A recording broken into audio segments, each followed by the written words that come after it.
Hello, hello. Hello, how's it going? Going pretty good. Let me share my screen Nice. to you, and then we can be off to the races. And we are checking out the round of 16. Thanks for helping come to cast, because there's a lot of games. You're welcome. It's my pleasure. Thanks for organizing the tournament once again. Otherwise we wouldn't have any. Yeah, it's a lot of fun.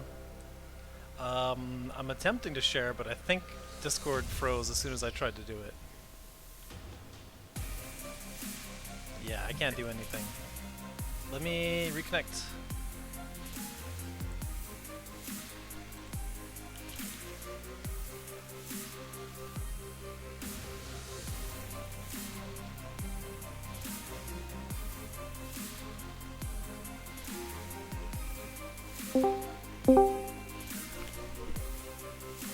Alright.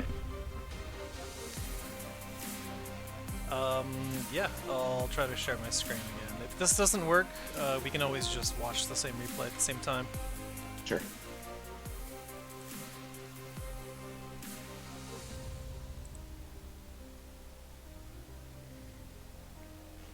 Huh. That's weird. Yeah, it's just loading for me. Did you get a request pop-up or something?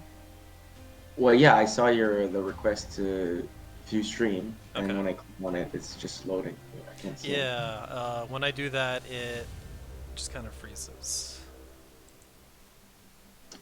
Well, let's do the old countdown. All right. I'll paste you the replays. Also, I have a frozen pop-up on my screen. So I'm gonna do this.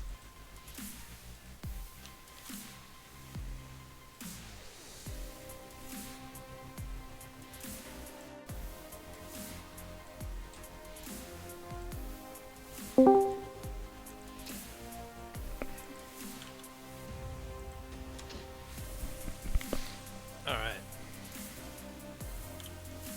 All right. So first replay of the set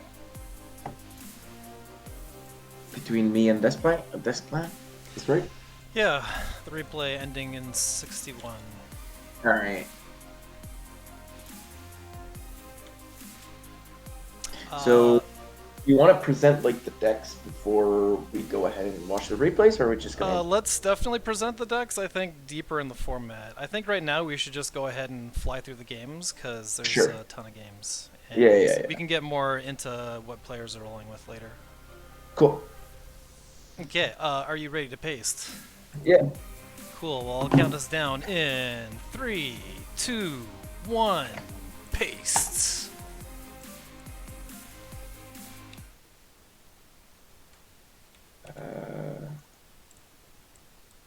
It did not And- work. Oh, do you want to go back? Yeah. Sorry. Okay.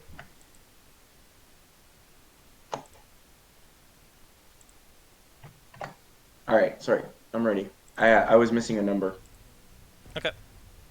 Let's go in 3, 2, 1, paste.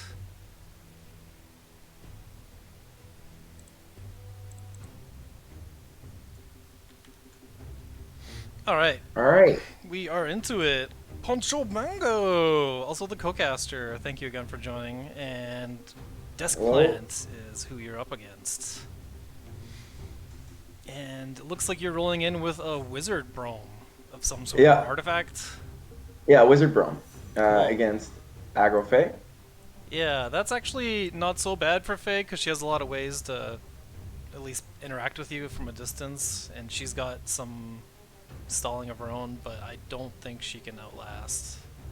Like, this package is like infinite stamina once it gets going. Yeah. Exactly. A lot of healing against Fae is just usually winning. Oh yeah, you probably love seeing a Warlock.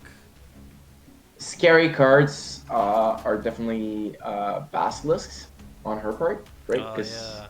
I'm wizard. They become mage. She only has 2, and I have martyrdoms to deal with them. So I'm definitely keeping my martyrdom in hand to deal with basilisk. Yeah. And there's no other kind of sentinel, which just gives away what it is. Yeah, yeah. Which seems like you should at least throw 1 free blade in there or something. Yeah, maybe just to not keep your opponent guessing a bit. And this is another very good card for Deskplant. Snowpiercer makes my Arclight Regalia really not as viable. Yeah. Really not as good. So Can't do great. free trades anymore. Yeah, exactly. Great for them to play the. Maybe the Warlock gets replaced, so it doesn't ping away the own artifact. But I guess no, they're gonna Concealing Shroud first, of course, and then drop it afterwards. Yeah, I think. Like I like this play. Just Jammer in the back. Yeah, safe. Warlock is pretty good, I think. Especially if I try to equip a Regalia now, it'll be able to ping it pretty easily. And even if they lose a charge off of it, it's not that bad for them. I think they're trying to aggro me down before I get enough healing generation to outlast them. Right? Yeah. The more mana I gain, the more chances I've got to just heal it off. So I think they want to go as fast as they can, pretty much. Yeah, dropping the Snowpiercer turn 1 kind of sends the message. Yeah. Because you're not going for the mana tiles right away. He does get at least 1 more mana tile here with the Spelljammer, but this Crestfallen is huge and doesn't get one shot by it, so it's a pretty big problem. So yeah, there I could have dealt with the Jammer. I could have either played Lasting Judgment plus Tempest, or Circle of Life walking on the tile. Circle of Life wouldn't have healed me. Yeah, not much value. Didn't feel that good either way. The Tempest is pretty good too because they like to play a lot of small stuff like Cryptos and Flamebloods, can deal with them really well. So I tried to play Crestfallen plus a Afterblaze, right? Just to buff it and keep Jammer out of reach while having it provoked in the opposite corner. But this Hearth Sister was really good.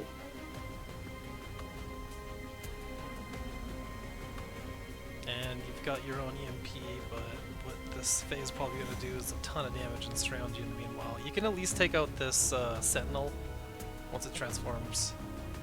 It's kind of a tricky card to deal with. A lot of people don't know about it because it has 3 toughness. A lot of people think that you can just throw Phoenix Fire at it to kill it. Yeah, one thing I really don't know about DGG is you used to be able to Lasting Judgment and it for some reason in Old Duelist it killed it. Oh, wow. Whereas a Phoenix Fire did not. Yeah. Weird. So I don't know if in Duelist GG if it does or not. So I had to play it safe and Martyrdom. And I threw out a Tempest so that I killed a Hearth Sister and remove an artifact. Yeah, the artifact is super key to get rid of because you have to assume that they can just keep it if they even have 1 charge of it. Yeah. Yeah, there it is. The Lore Master shows up finally, so he can cast Invincibility and cop it, essentially. Yeah. Yeah, I'm not too worried about that because I can just try to heal during that time. I don't need to push damage. I can just while they stall, I can stall as well with some healing. It's just this second Sentinel is another threat, and this Jammer has been alive for so long now, giving them a lot of gas. So I wish there was a way for me to clear both. It is at least giving you your own gas, so your oil slow at max hand, but it also kind of pressures you that you always have to play cheap stuff. I really don't need the gas though because you have I have a lot of expensive stuff, and I also have Trinity Oaths if ever I get low on cards, which is just a huge refill for Wizard Brom. So I do deal with both. For you so far, I'm at 12, but I've got a lot of healing, right? I can still out-heal it. Yeah, and one thing that some people might not know is if Faye ever casts this Concealing Shroud to become invincible, you can actually dispel it with something like EMP, and then you can just hit her. Yeah, I've only got EMP though, so it's not going to be a huge swing turn. As I said earlier, though, a Concealing Shroud isn't really too worrisome for me because I'm just gonna, if they choose to stall with Concealing Shroud, I'm just gonna stall myself with some healing.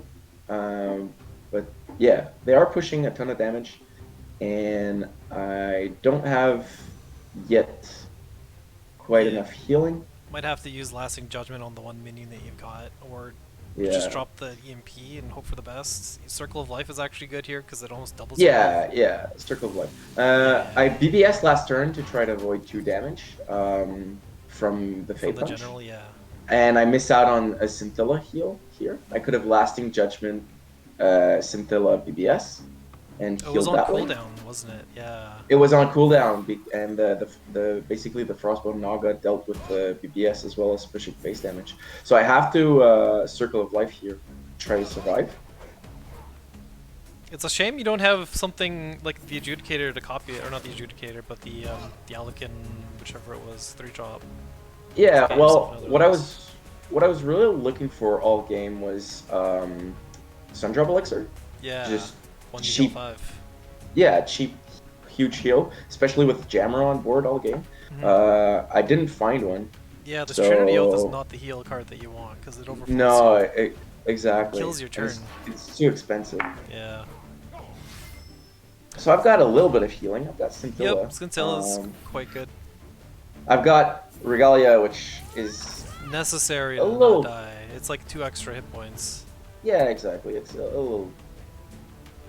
It's like 4 extra hit points, almost, because I get to punch the crypto for free, and then I get to have it survive. But they have another Flameblood Warlock, and that is with a Chromatic Gold to deal with my Provoker. So even though I had run away from the other Flameblood Warlock, they managed to do as I said earlier and just aggro me down before I have enough mana to just out heal constantly. So they played very well, and they had really good threats. They had a Jammer that I couldn't really deal with. They had 2 Yeah. Basilisks, and I didn't quite find enough healing. Didn't find some Sundrop Elixirs, so they played very well, and they got through a hard matchup. That was a really good game. Let's see if our co-commentator can pull it back in game number 2. Let's go ahead on. Are you ready? Give me a sec. Yeah, I'm ready. Okay, 3, 2, 1, paste. So basically, I brought Wizard Rome, I brought mid-range Kalios, and I brought Tempo Archeon. And so with Aggro Fae out of the way, basically I thought I really had the matchup last game, right? I thought Wizard Rome would easily win against Aggro Fae. I just have to out-heal all their damage. But with Aggro Fae out of the way, I didn't really see a great, like, Wizard Rome could have a decent matchup against their other deck. But I knew Creep Cassiva would have a good matchup against Wizard Rome. So I decided to swap, as well as they needed to swap because they won with Aggro Fae. And them not having Aggro Fae meant that at least my Kelios felt a lot safer. Because if they have a lot of burn, I have a bit of healing. I have Azure Heralds in my Kelios list, but not nearly as much as my my Brome one. So I felt like I could be in danger. Kalios And they should be pretty fun here. Night Fiend is kind of an interesting card to see. I don't run it in many of my creep decks because it seems too slow, but it does have an immediate effect, so it's not bad. Yeah, I personally really like it, but it is definitely slow. It's kind of like an in-between between a big payoff and a generator, and I usually want to get more generators. Klaxon is great being both. Yeah, Klaxon is definitely great as well. It does not have an immediate impact though, so against a more reactive deck, well, I guess Night Fiend against a more reactive deck isn't very good either, but an answer to Klaxon is pretty devastating, but there's no real Vitruvian threat in this meta with Dreamshaper banned, and well, pretty much just Dreamshaper kills Vitruvian. But yeah, the Vitruvian threat is very low, so the better removal for a card like Black Swan is gone, so it becomes a lot more viable. Definitely want 3x of those. I see you're running a lot of Latigris here, a lot of ranged options, some haste. Yeah. It does force you to be point blank in their face. Does that mean you have any backstab options with this deck? I have a little bit. I have just the 2-drops basically. So Suzumibachi's roll back. And I might have 2 Kaido Assassins. I don't quite remember. So you've got the option here with 5 mana. You could drop the Latigris, or you could try to go for the Cub. You could try to do both at the same time with the Cub spawn. Yeah, exactly. Or you could that's what I was. Haste that, but that's probably not that's, as good. Yeah, no, I'm definitely not gonna waste a Flame Wreath to just deal, like, I can't deal AoE damage with Flame Wreath. Yeah, this is really good spacing he's got. Yeah. So trying to figure out the best way to play Latigris. Just to the right of you after you get the mana, seems like you get a 2 in 3 shot at killing the crawler, right? Exactly, and I can also move my Bakazori, in fact, in front of Kasiva to guarantee the spawn. So I'm just gonna do that. Kill the Abyssal Crawler immediately, and then get a Tigris in, and I've got pretty much three threats on board, which is great against Cass, right? You don't want one big thing, but multiple threats, so that you don't lose the punish as hard, or even munch. Gigantic single point removal. Just only got a couple options for it.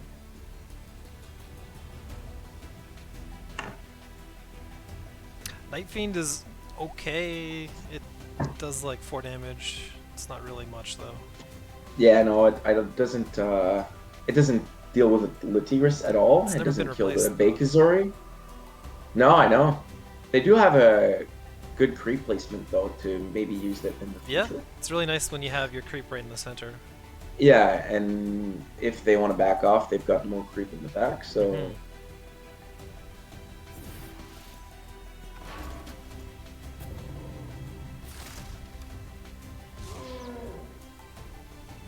Choose to double Sphere.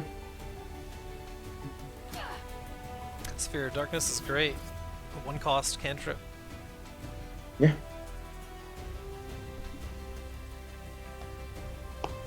So we've got a Night Watcher, some anti-rush tech. Yeah, there's nothing rush. There's no rush in their deck, but Force Field is still good against Kasiva. Yeah. So I'm keeping it over Bakazori with 6 cards in hand and an active Bakazori. Yeah. And then I'm really debating here which of my threats to Killing Edge, right? Like, the Latigris would be really nice, but it's already pinged, so it can be punished. And then it can also, even with a buff, it can be munched. So I figured I'm going to keep 2 threats as much as I can, and the Latigris on its own is a bigger threat in my mind than the Bakazori is right now. So I'm going to Killing Edge the Bakazori so that if they deal, so that then it becomes the bigger threat. So if they deal with the Bakazori, I still have my Latigris. So do you move the Bakazori and then inner focus it and then cast Killing Edge on it? Just to give it the extra step. So it's not on Shadow Creep? No. Because you don't want it to be damaged. No, because I was just going to play Suzumibachi to have another threat on board. Yeah, because that could just randomly warp over and suddenly do a ton. Yeah, exactly, with Miss Dragon Seal and Inner Focus. Yeah. Inner Focusing an active Suzumibachi is so nice because you just get celerity on it, basically, with a huge amount of, potentially a huge amount of backstab. So yeah, I don't get the Cub spawn either, unfortunately. I get the 1 in 4 bad spawns, but it's still alive. It's close by, so not too bad. Yeah. This is pushing a lot of damage, so she's got to have exactly. She doesn't even have much as an option, so it's getting rough. Exactly. Yielding Depths is no good when you've got this many cards in hand. Here's the Obliterate, but it's 2 turns out. Yeah, it's very far away. Desolator doesn't even have a whole lot of meaning when it just comes back to your hand when it's full. So the options here are probably just dropping the Klaxon or dropping the Pet and Desolator, but Klaxon seems a lot more solid because it bonks with Black Azori and trays with it. Yeah, I feel like Klaxon is your only option here. Yeah, and then she's got to probably go right to not get backstabbed. And this. Yeah, she could have gone against the wall.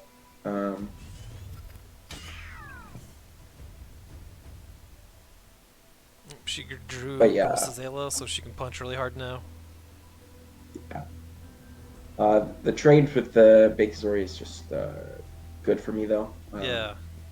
Because I get the easy trade, and then I can push more face damage, yep. and just counting for lethal right now, and it is lethal. Yep, Flame Wraith comes out, moves, hits, warps around, yeah, warps exactly. again. You have your blink ability, but don't have the mana to yeah. do No, but all I need is Miss Dragon Seal. Yeah. I can blink for an extra backstab, and then inner focus the Suzumibachi. This thing's quite good now that it's got this. I like that it's got the movement up as well. It can take some huge steps. Oh, it's amazing. It's really powerful. In my opinion, it's better than Squirrel Bandit now, especially with the 1/4. Makes it so much more survivable after you've backstabbed once too. Yeah, so, a lot of things like the 3/4 Owl doesn't trade with it and such. Yeah.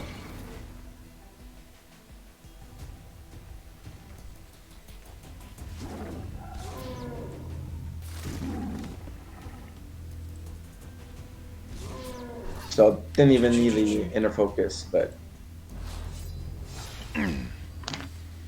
yeah. And to quickly go over the rules of the tournament, if you've won with a deck in this series, you can't pick it again.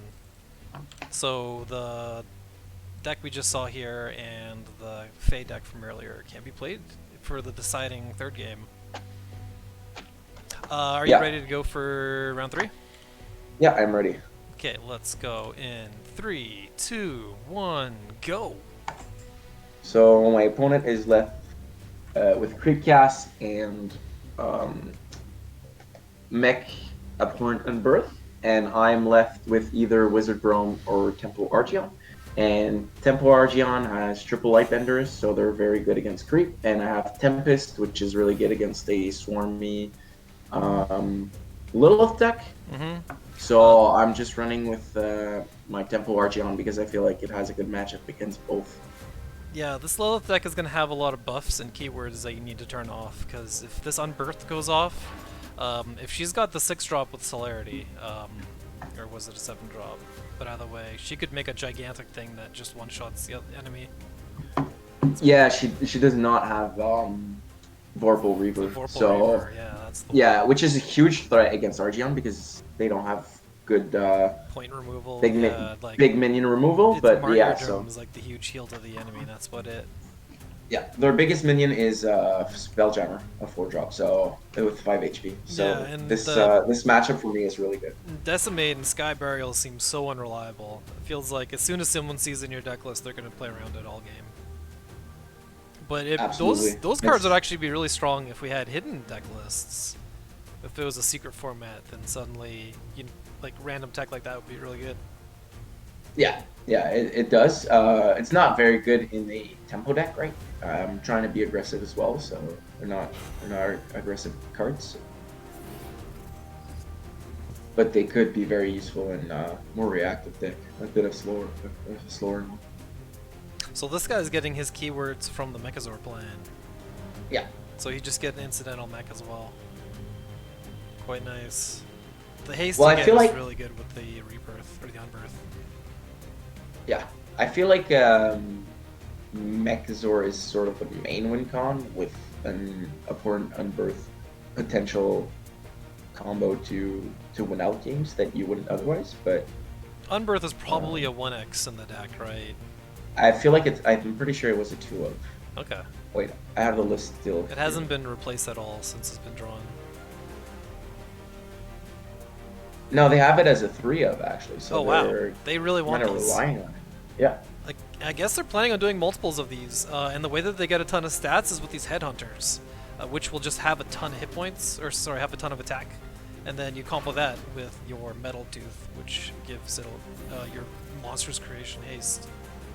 Yeah. So here I definitely kind of want to deal with this Araki Headhunter, which is good. Kind of want to maximize my tempo as well. Yep. Getting 2 of so the I thought 3 mana is about nice. playing Dauntless Advance and Draining Wave to just kill it off and take no damage, but I couldn't punch with my Silverguard Knight. So I just played a 2-drop and a 4-drop. Not too many stats on board, but the Bender does shut down the Araki Headhunter, and so I put a bit of stats on the board and deal with the main threat. I don't mind the Jammer too much because I like it as well. Yeah, because you've got a deck that you can slam a bunch of cards down in a turn, like with these Draining Waves and such, which is barely not enough to kill the Jammer anyway, so... Yeah, I do have a very low curve in my hand right now, so this Jammer is pretty advantageous for me.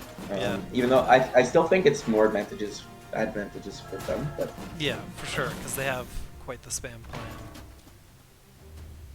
And here I see the card that I wanted to see the most out of them, a Cannon and Mechazor, because I was holding the Tempest, and they just Cannon and BBS, and as well as trade their Jammer into my Silverguard Knight, so they just set up the Tempest perfectly for me. Perfect card, and then anything can just trade with the Headhunter, or you can just kill with your General and keep your 3-1 alive. Yeah, and here I can use my cool one of Tech Dauntless Advance. Yeah. And show it off. Take no damage on anything. Go. 1 Ally Tempest, and they take 2 damage on everything. Yeah, normally the drawback with Tempest is it pings your whole team, but check out this cool tech. Bam! All your stuff's at full health. Yeah, especially on 3 health meets, so I can punch their general. Yep. It's probably yeah, that thing doesn't have any text anymore, the Headhunter, so it's probably better to just push damage. I thought about just clearing it because it's Lilith. They don't have anything to deal with. They don't have any Death Watch synergies, but I just like clearing the board. Yeah. And I don't feel like Archeon is. I don't feel like Archeon is out of the picture, with it being just there. I don't need to be in their face, and then yeah. So I was debating between roaring my Premise Fist or my Lightbender, but didn't matter too much. But I felt like 4-3 was pretty strong. Yeah, good stats. You don't want to see 2 Unbirths. It's pretty unfortunate that Lilith drew the second. Yeah. But on that note, they didn't. Well, maybe they replaced into it. Is what happened there. Yeah, they replaced into it for sure. But they have kept the other one in hand the whole game. Which is they've had a really full weird, hand, which is like that seems like a card you strictly wouldn't play on like the first 5 turns or so. So I would feel that if you have 3 of them in your deck and you're placing every turn, you're gonna find them more than half the time. But Deskplant just really wants it. Let's see if it does a cool finisher move. She's lost half her health so far. And I can push a lot of damage here. I can push 9 damage with the Tempest. Yeah. And actually I can push 11 with these double Blood Tear. secret damage from the Alchemists. Yeah. And I'm debating on doing it because like I lose my board as well. But I feel like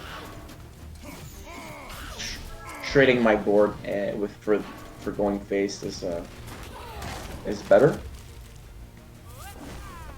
So sorry, yeah, I can't push 11. One of these Blood Tears needs to ping the Jammer so that my 4-3 can go attack their face. Yeah. And here I was just debating basically on playing the second Blood Tear or not. But they're so low, and they basically have no healing. They have Void Pulses, so they don't. They also they're so low that you probably want to not replace that Blood Tear just because you might be able to get an incidental kill with it. Well, they don't have any AoE. Okay. So yeah, then for sure, because the single target. They don't have grass. Exactly. So I might as well play the Blood Tear now. I can get potentially 3 damage out of it by punching face instead of just 2. Yeah, you can use this haste minion to at least clear this 1-drop.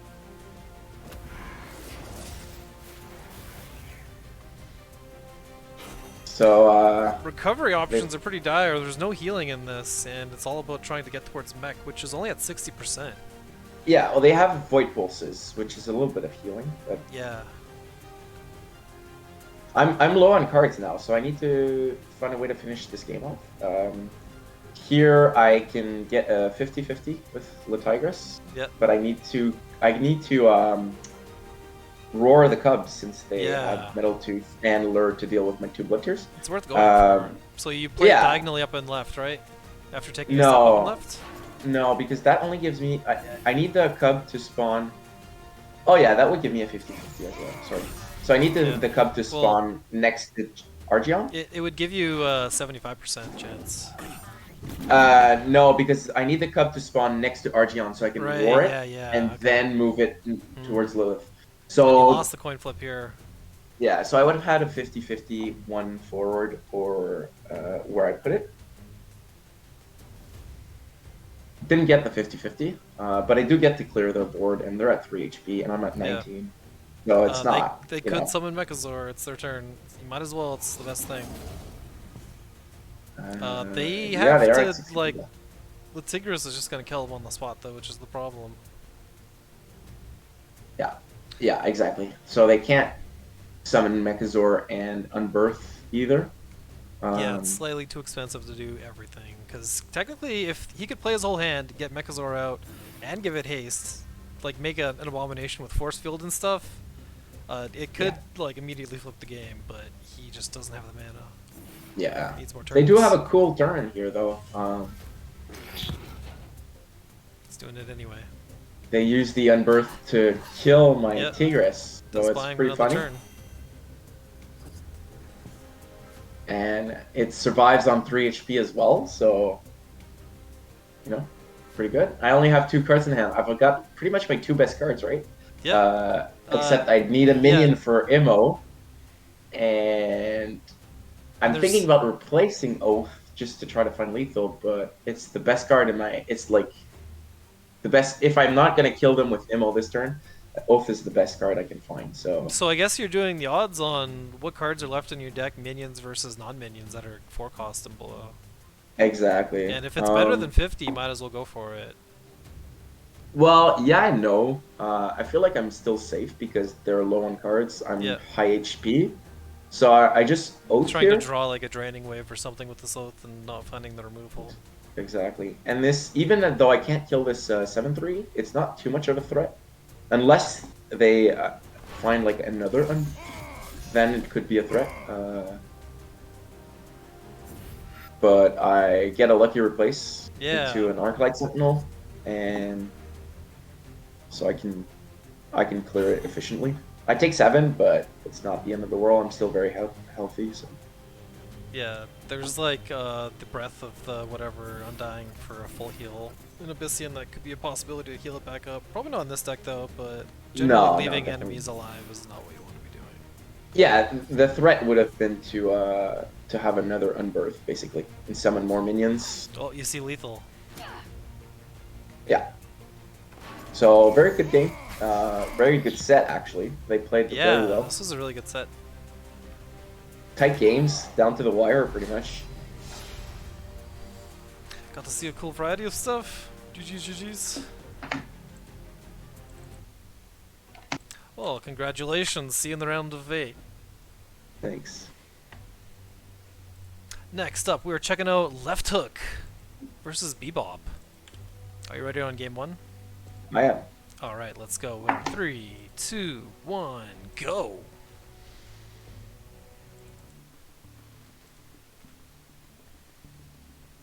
And here's our first glimpse at Abyssal Noble, a DGG exclusive card.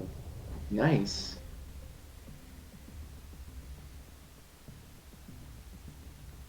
We've got a lot of unused sprites and some like fan-made sprites. Acid Green made a really cool Vitruvian Golem.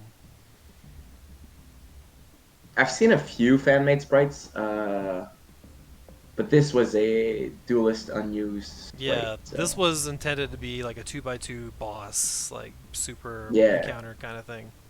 Yeah. And they had. We also see a Magmar player here. Yeah, check this out. This is the rarest faction. One of the only ones. Yeah. And they're playing Bill, so. Yep. Reliquarian, gonna give them gigantic grow as soon as they can get up to that mana. Darkspine. This is something that I used to run in creep decks, but I've since cut because it doesn't really feel. I guess it's technically a payoff, but I'd rather be spitting out generators or like bigger payoffs later. Yeah, it's a decent 2-drop for sure. But Yeah. you have Ooze, you have Abyssal Crawler, and you have got Herald, which are basically your 3 staple 2-drops usually. Yeah. And Herald is just really good. With Sphere of Darkness, though, like back at 1 mana, Darkspine Elemental is a lot better than it was in Duelist. Yeah, because you can spread it a lot more and get them under minions pretty reliably. Yeah, I'll probably try that out in my crypt decks because it's obviously amazing with Shadow Nova. Yeah.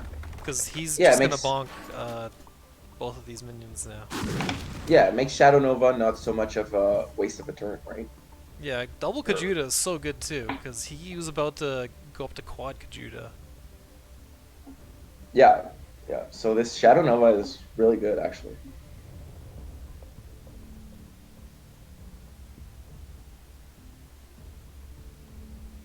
And he's going to keep the Abyssal Noble in hand for some late game inevitability. The late game that's on the Magmar side is we got this gigantic Juggernaut that he's going to hope to cast sometime. He doesn't get the discount on it though in the auto ping, unless he gets a lucky replace and finds his third Kajuda.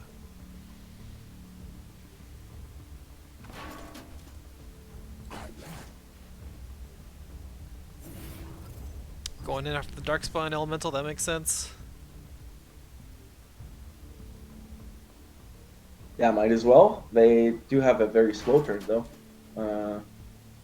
Left hook gonna fade away. Hopefully save this Darkspine. If you move Cassie 1 step down or plant a minion down there, you can block it, and she's just gonna move down. Yeah, I definitely feel like she's going to move down and play the Abyssal Noble defensively as well. Yep. Try to have it as a Gully generator.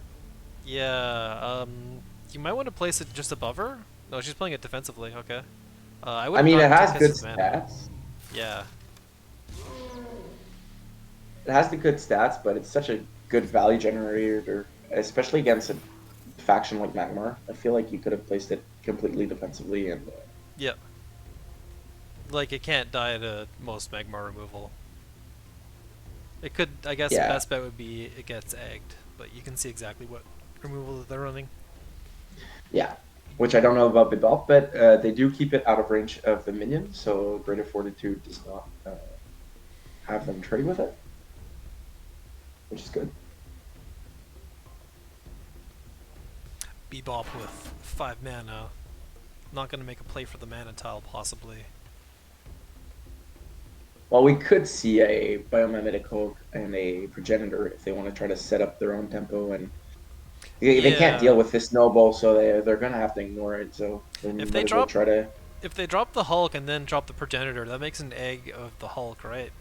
Yeah, exactly. So it becomes a 10-10 instantly. Yeah, it would just be a ping priority, so it's not a big deal for Cassie, but against a lot of other generals, that could be devastating. Yeah. Gonna go for the Raptor instead, which is a lot harder to clear.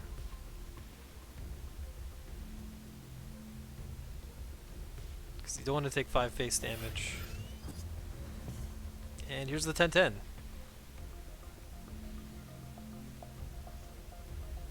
So this is the first time we've seen some build in these tournaments. We had a little bit of build action in a Zeron deck. That was just a Wanderer deck, I think. Or no, it was a Titan deck. Oh, yeah, the Titan deck. Right? Yeah. But here we've got possibly Timekeepers to accelerate everything. Oh yeah, definitely Timekeepers for Gigaloth. Yeah.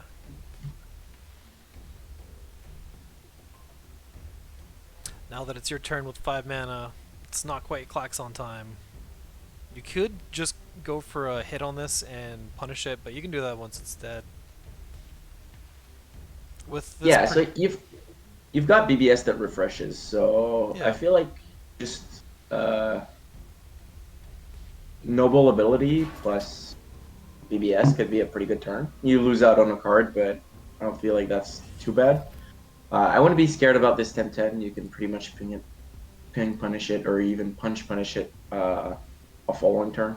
Yep. This Moonrider is incredible. It's going to spit out a Very 4/4 good. as well as soon as you use your ping. Yeah, so they do it in the right order, so they're able to get the 4/4. Yeah, left hook has got quite an unstoppable looking force right here. Yeah, well, we could see a rebuke Yep. possibly from Magmar. I don't know if they have it or not, but rebuke would be pretty nice. They can use the Raptor up, deal 5 damage, rebuke, and then Yep. Raptor in this deck, more of just a stat beast, so he can eat it with Reliquarian. yeah. And he swaps and finds his rebuke, so it doesn't matter how There big we the go. enemies are, this will just bop them for their attack. So They the can't quite Noble, clear the board. yeah, The Noble survives, unfortunately for them, but yep. And he doesn't have a way to quickly clear the Darkspine Elemental for the Architects to clank into it for the final point, so what will he do? Bebop probably gonna go for... Yep, just the 1 damage, so it does kill itself with Rebuke. Left Hook definitely played very well around rebuke there because they purposely left Yeah. Darkspine Elemental where it body block the Yep. T2K5 for the 1 extra damage on the Noble. So very well played on their part. Otherwise, this rebuke would really bring back the Bop into this game. Because this gives you another shot at making that Moonrider again, or like a Klaxon. Yeah, would be or great, well, any demon here is Yeah. really good for Left Hook. So Right. Yeah.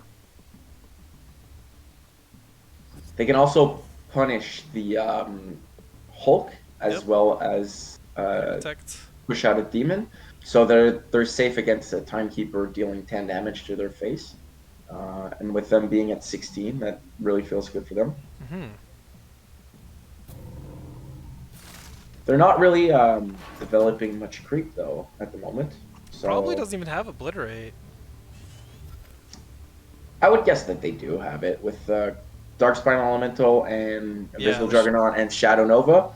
I'm sure they have it. Yeah, it's worth to at least even have like a 1-of, because you can just find it and it can just turn the game on the spot. It's so good. Yeah. I'm surprised they stayed in range of the T2K5 though. Left Hook could have walked 2 up, still punched the egg, and stayed out of range of an extra 3 damage. I feel like I'd feel kind of pretty low at this point. I being think at he's 16. doing that to stop the option of Starhorn taking 2 steps left. Because that would let him fade away, possibly, away from the Vorpal Reaver. But that doesn't make a whole lot of difference from taking 2 steps down. Not much. Like, even if Starhorn walks 2 left or 2 down, they can body block, but Cass has Punish Yeah. to potentially remove the body blocker, and Vorpal Reaver has Celerity as well, so they can at least get 1 hit in. And the Dispel. This Noble finally gets down, though. Yeah. He did get 2 spawns, so that's still pretty great value. The 6/6 hanging out's quite the beast. Yeah. It's not gonna hit And for with 12. this dispel, Cass loses out in a creep tile, so possibly a slight mistake of putting the demon on the tile. They could have put it behind Starhorn. This Abyssal Juggernaut's pretty tiny too. Might as well replace it. Yeah.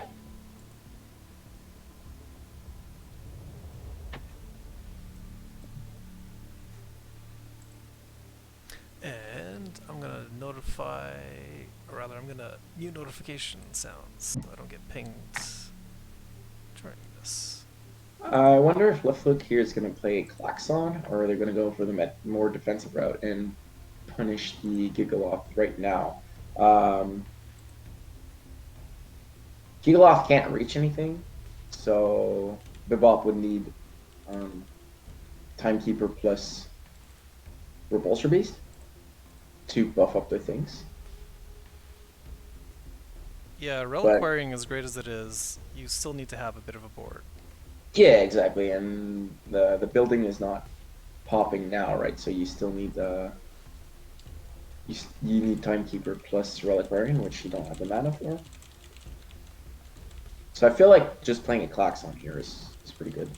I'm definitely surprised they decided to ping the Shroud though instead of pinging the T2K5 and just punching the Shroud. So they're gonna Sphere, all right, and they're not gonna play Klaxon.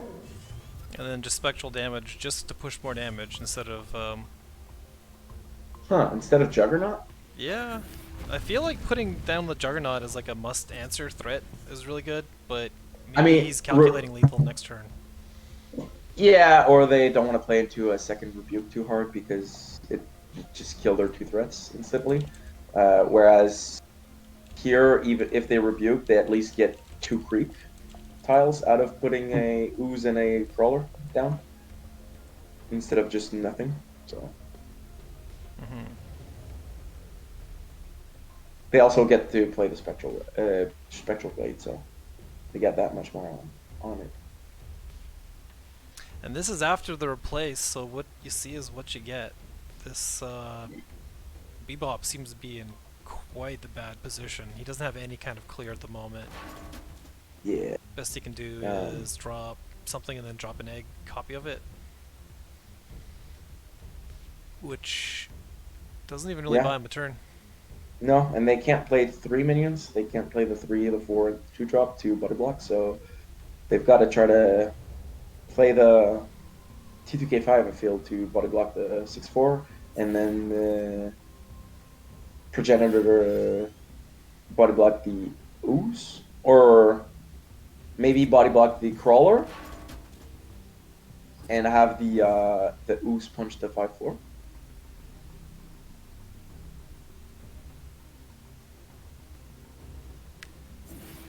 He didn't replace his Reliquarian the past couple turns too. He was really banking on being able to cash in his minion for huge stats, but Cassie going a little too fast here. Well played left hook, getting the first win in his best of 3. Let's head on to game 2.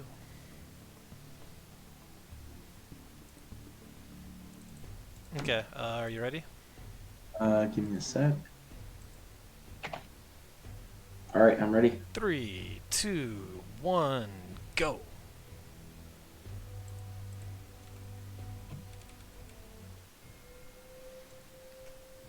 All right, so we've got a switch on both sides. Yeah. Probably a... No, so we see a spell high for left hook. Yep. Or no, sorry, for Bebop. Bebop is on the left, so that's what we see in like the center screen. And then at the top we see a little more focus on movement instead of focus on BBS. Yeah, so more of a spell high list, right? Yeah. Probably an 8 gates list with a Stellar Tracer to run away. Oh, an artifact list, actually. Okay. Yeah, Celerity, so we're going to have like ranged attack. It might be a keep away list, and maybe Lantern Fox could be one of the few creatures in this. I think for maybe the other tournaments, I might have deck lists on the left and right sides of the screen. I don't know. We'll experiment and see with it. Just for now, we are rolling through the games to see what these players have got. And yeah, maybe for the next rounds with less games to cast, we could have the present the deck lists first beforehand. Talk about them, talk about the matchups, and then go into the games. But with 8 rounds of 2 to 3 games each, it's a lot of games to go through. So yeah, Bebop seems to be running a more classical 8 gates list with Geomancer and the Cryptos and the Lantern Fox, right? Yeah. So he's going to keep replacing until he finds copy of 8 gates, and then he will possibly have a gigantic damage turn. Yeah. And it's nice to spam her BBS, because you just get incidental 1/1s with range. Not very good against the left hook deck, though, because they're going to have a ton of pings. Food for Kotatsu, which just loves seeing them. Yep, or Thunder Bombs, or even Ghost Lightnings. So. Yeah. All these cards have been turned on.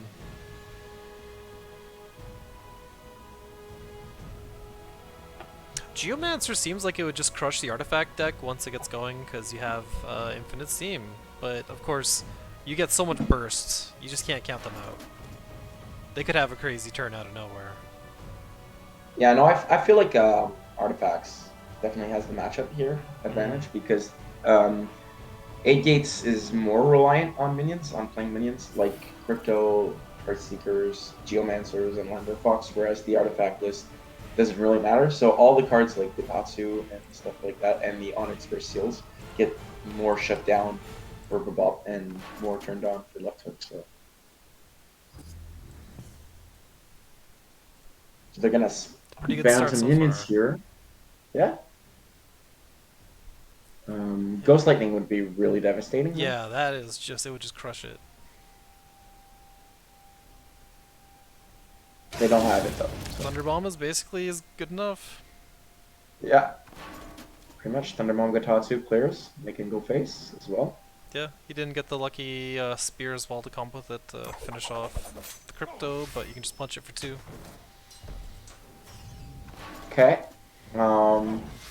They decide not to Gatatsu the Yeah, they took 2 phase damage instead. They might want to Gotatsu ranged unit instead later. Well, I thought they would clear the Crypto, the 2/2 Crypto with their face, Gatatsu the 2/1, and go face with Lantern Fox. Instead, they float 1 mana, keep the Gatatsu for potentially this. They might be scared of this other Heartseeker. I don't know if Bebop has Killing Edge or not. But even with Killing Edge, she can Phoenix Fire it after, so it's not. Yeah. In my mind, it's not the end of the world, but maybe Left Hook just doesn't want to give that to Bebop. So it might be a good idea to clear this Lantern Fox with some damage because the free Phoenix Fire is just gonna get burned. Yeah, except there's not many options. You don't have anything. Yeah. Right? So you pretty much just have to play your own Lantern Fox, and might as well BBS. Yeah. Hope they don't have another ping, but.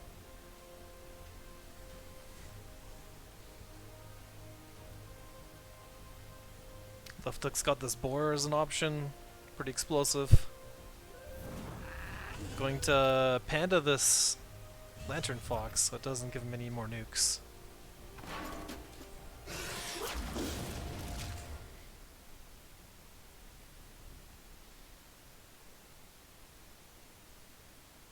Play their own Heartseeker.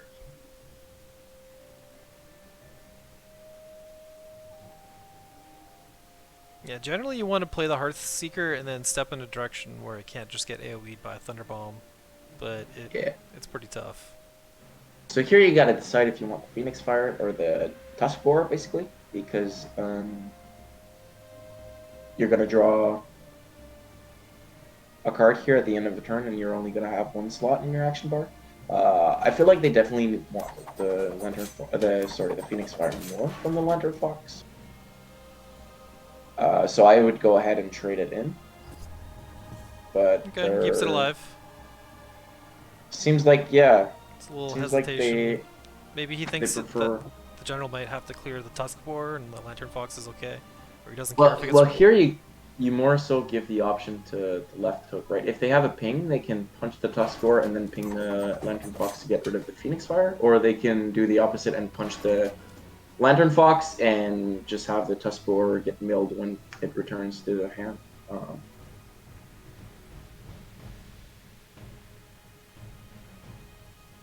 It seems like they're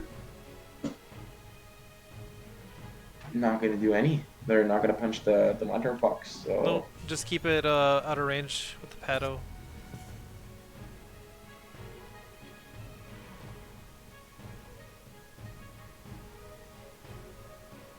So with Cyclone Mask, Left Hook can at least take a step somewhere and ping for 2, which isn't so great in deciding. He's just buying time to get more damage spells for 8 gates.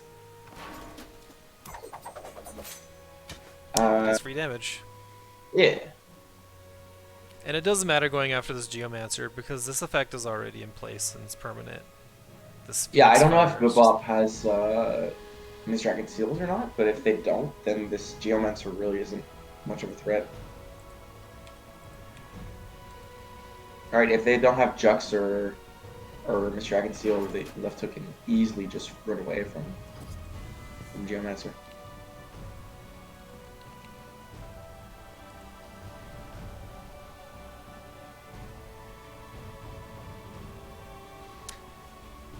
This Eternity Painter doesn't do a whole lot here. Yeah, I feel like the main. Yeah, Lantern Fox is the main threat, but Cyclone Mask is also a big threat, so can't really deal with both.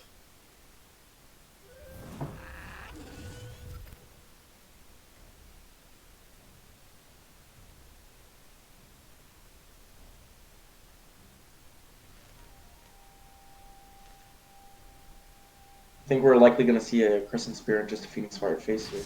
Yeah, Phoenix Fire's okay. Just going for the Heart Sister in the back, or the 1/1 ranged. Okay. Heart Seeker.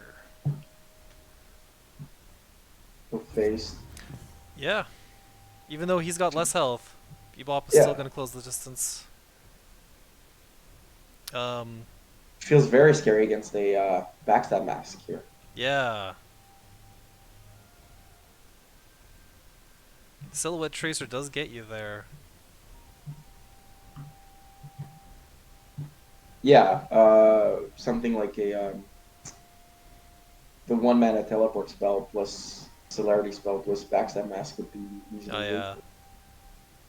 But since he's not dealing with that, Bebop feels it's safe to try to just rush down the Cyclone Mask. He's got at least one Pendo to work with. The box left hook again. Left hook here is kind of split between two plans. He's got minions and he's got spells. He'd probably rather just have a handful of either.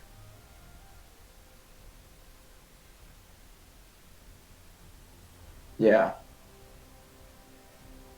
Can't kill the Geomancer effectively. Yeah, running away isn't so great because this Phoenix Fire does almost more damage.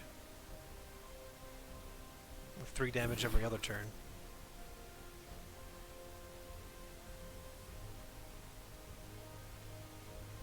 Kind of the whole point of their deck, though, so it's kind of hard to. There's no real reason to stay in their face.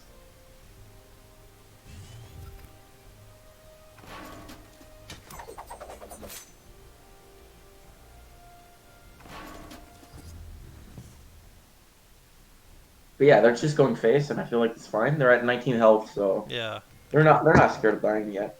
So. Yep, no pressure. This Painter's still in the hand. Yeah, it's not too bad this turn. It's just your life total, which is very low. That's in the big issue here.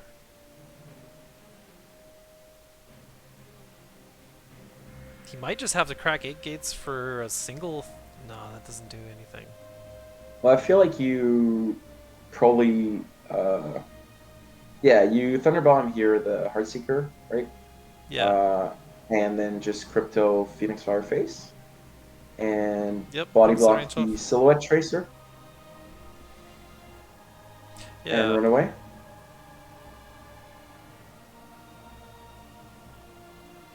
So that you clear the 2 1-health minions, you clear the Cyclone Mask, you run away. Seems like he's going for just that. Well, no, because they don't have the mana to play Crypto. Right. They played Crescent Spear. They speared instead. Maybe he feels like he really needed to ping the ranged. This could get rough. Yeah, like a Bangle here would be like a Bangle's Saber Spine Seal is lethal. Oof. Just 2 cards. Yeah, Phoenix Fire is really good when you can start refreshing it with Cryptographer. But for some reason, yeah. Accidentally got the spear out.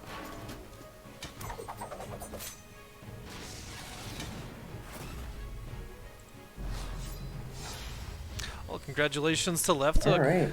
Winning 2-0. Some strong stuff I there. yeah.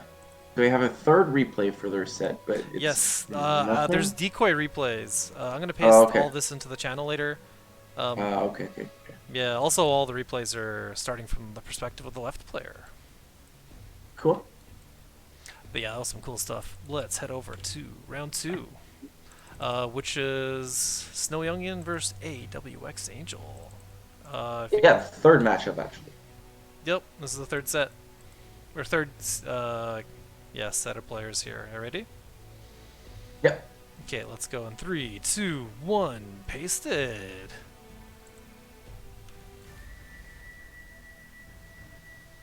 Alright, we have our first sighting of Kara playing a big list. And here we are with some Scroll Bandits. So maybe they're not as good as Suzumi Bachi these days. Well, I think they're still pretty good, right? there's Yeah. a good 2-drop, but I really like Suzumibachi. Yeah, Suzumi Bachi doesn't whiff. Sometimes the Scroll Bandit just indicates that your opponent's not playing spells, which is good to know, but it's kind of disappointing when you don't get anything stolen. Yeah, well, But, there's no real decks that don't run any spells without Titan and without Ox. Yeah. Yeah. So. Pretty fine first play. Love to see a Primus Fist. It's a 2-3. Even though it's opening Gambit whiffs, it's just tanky enough. Yeah.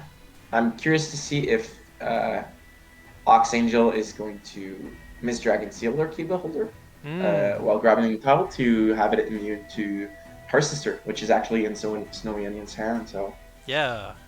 If they only play empty Key Beholder, they're gonna get punished pretty hard. Yeah. A lot of the times you'll see a Key Beholder in the back line, and then you just take 2 steps forward, or sometimes you do a diagonal step and put down the Key Beholder at the top row. But if you do either of those plays and you don't just warp it and buff it, it's going to get immediately caught, and he just drops it raw. And yeah, next to Kilios, which doesn't matter too much against Kara, but I think we're definitely going to see our sister here. Probably just Gravity Well our sister. Steals the mana, eats this thing's lunch. Pretty notable difference compared to Classic is the Hearth Sister does steal the mana tile, it collects it, which still isn't the case in Duelist 2. If you try to do the same thing, you don't get the mana. Yeah, well, because in Duelist GT, open gambits happen after the minion is summoned instead of before. But Snowy Onion does not play the Gravity Well, which really surprises me. Yeah, that would have locked down this whole list, and the only way it can move is by teleporting. Yeah, and it would have left this 3-2 Heart Sister alive, which it could have killed one of these Scroll Bandits, so... Yeah. Usually at this point, Vanner wants to be dropping Malicious Wisps, but Snowy Onion... I don't even know if Snowy wants to do that. Well, Malicious Wisp isn't really that good against Songhai, right? It can get Phoenix Fire, it can get backstabbed by a Scroll Bandit here. So probably Kron would be the play to do, but he's already Snowy's already replaced, so Kron's not as good. Yeah, well, he replaced into Kron, right? Yeah. I think he replaced a Hailstone Prison into Kron. So I think it still needs to be the Kron that we see here, and probably behind Kalios so that it can't be backstabbed. It protects against... Well, it doesn't quite protect against Jux, but it protects him. That's a really good. It protects good spot. more against Blink and. Oh, he's taking a diagonal step instead of taking 2 steps right. So he's not gonna play it behind. Yeah. Not even going for a mana tile next turn, I guess. No, so I guess Gravity Well is the play. You can play this and buff them up +1/+1. It's much lockdown. They could have grabbed both tiles, played Gravity Well and Malicious Wisp, and try to have. Malicious Wisp survive that way, but they're maybe valuing the kinetic surge a lot, I guess, is it? Yeah, well, it's not a bad thing here. They can Gravity Well, prevent backstabs with some Gravity Wells, and buff up their whole board. Pretty good board right now. Thunderhorn doesn't really care about walls though once it gets going. He Angel might want to look to drop the horn this turn. Other options are you can just warp this guy out, take a bite, and check it out. You've got a Gravity Well of your own. It's a pretty rough situation. Kalios has to trade or hit 3 1-2s just to get out of here. I think he could play a Thunderhorn off of the Scroll Bandit and like just ignore these walls for now. Yep. I don't think I'd even punch one so that there's more chances of them staying connected. Right. Just for the Thunderhorn to one-shot all of them. I mean, they're probably going to trade themselves in if they can't. Yeah. But okay, just chopping down a wall. Playing around them getting buffed, possibly. yeah, there's probably a Razorback in Snowy Onion's deck, so. And check it out. Songhai can cast your spells. It's pretty great. It's not as strong as stealing Fault and playing over that, but you know, it's alright. I don't know. I don't think it's that good here because the Graduals can just value trade into the Songhai Graduals, so yeah, it feels pretty weak. Kind of unfortunate placement. I probably would have played. I don't know. Ideally, you want them out of range of those for like the perfect trades. Yeah, you can only play 3 out of range, or no, 2 out of range, provoking Kara. Yeah, but they could have played the other 2 out of range of the other 2, so that they're just there and might do something later, rather than just have them trade with the Grabules, because Snowy Onion's definitely gonna just trade them down here. And we've already got the replace, so maybe Kron isn't the plan. Well, I think we're gonna see a Tigris here. Yeah, gives you an extra unit, so you can just do more value trades.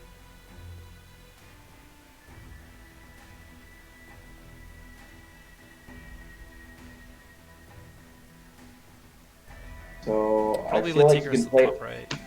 Yeah, you could play Tigris behind her sister, punch with Kara, then you can walk the Cub 2 to the left. Yep. And then walk her sister to the left and have that punch Gallios. Going for the lower placement instead. This kind of makes it easier for him to do a play on the mana tile if he wants. Yeah, I guess to clear all of the gravity wells this way as well. Yeah.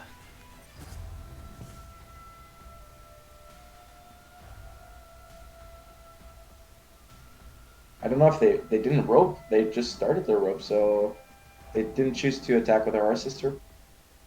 And they didn't attack with the Cub either. Yeah. Well, I think they roped, but maybe the replay sort of bugged and didn't show it. Maybe they ran out of time and they were clicking furiously. Because you could have done, as Snowy Onion there, a whole bunch more damage, but yeah, I guess they're fighting the clock. There's still, though, isn't really an out for Gallios here. They really like to find a... The Zendo doesn't even do it. No, what they really want is an assassination protocol for the Thunderhorn, but they don't have that. That would be so good. They'd be able to clear the whole board. This Thunderhorn just hitting everything that's connected, and when everything is grouped up like this, it's perfect. Star is great for the deck too, but this pig is too slow.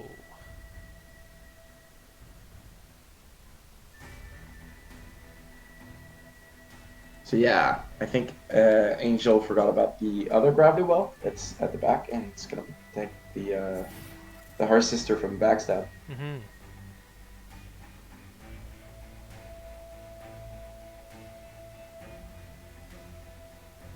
So we've juxtaposed the Scroll Bandit over, but it can't even do much. Just going for the one roll.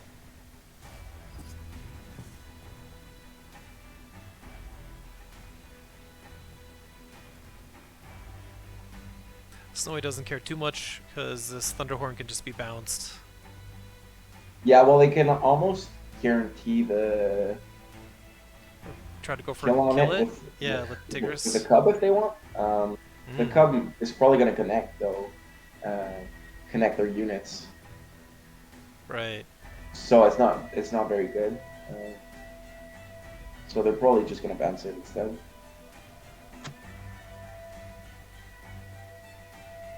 And yeah, probably, just bounce it, clear the bandit, and just play Owl BBS. So at this point, they can replace a Kron, since they're not going to play Kron this turn. Maybe Snowy Onion is thinking about playing Kron though. Thinking about playing something Or different. maybe Kron is so high value you want to have 2 of them. The plan They're is definitely still... good against Shanghai, but... Yeah. Played the 3 costs and the 2 costs and the 1 cost basically. Yeah. And then we... Actually, yeah, the Cub can just kill Thunderhorn. It's pretty good. Got a very nice spawn. Yeah. Yeah, they got a very nice spawn.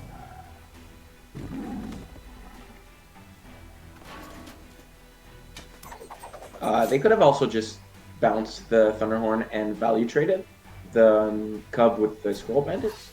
But killing the Kron instead of bouncing it means no assassination protocol threat to try to clear the board, so...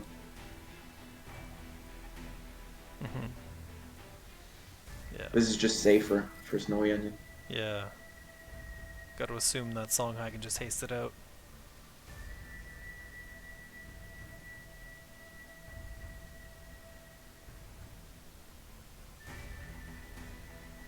A WX Angel gonna cast Killing Edge on the Scroll Bandit and get a nice backstep on the Tigris finally. He's gonna have to use all of his mana though. Yeah.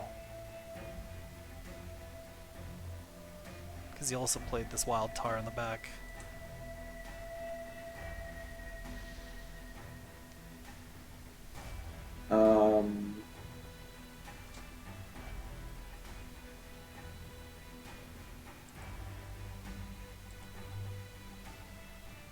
But yeah, Snowy Onion is still in a very winning position because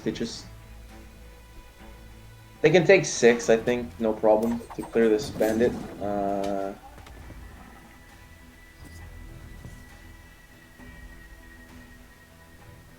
Well, actually they can't, but they can just trade their Bloodbound Winterin, Hailstone Prison, the Tar, and just play Kron, which is pretty good. Yeah, Hailstone and Kron replacing probably Scorn or... Yeah, Luminous Scorn is a good combo though, so you'd like to keep it, but you're 2 turns away still, so I think you replace one for the Kron value. Plus an unknown card was taken. We can see it was Aspect of Mountains. Which is kind of like definitely really good. Yeah. It's definitely really good against this Kron coming out. Yeah, there's going to be things to target with it, or things to kill with it.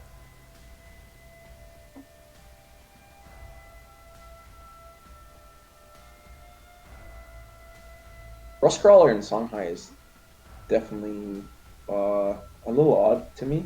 I feel like Songhai has a good amount of ways to deal with artifacts, but maybe the Angel expected a lot of straight up Songhai artifact decks, so yeah. they just wanted to counterpick those.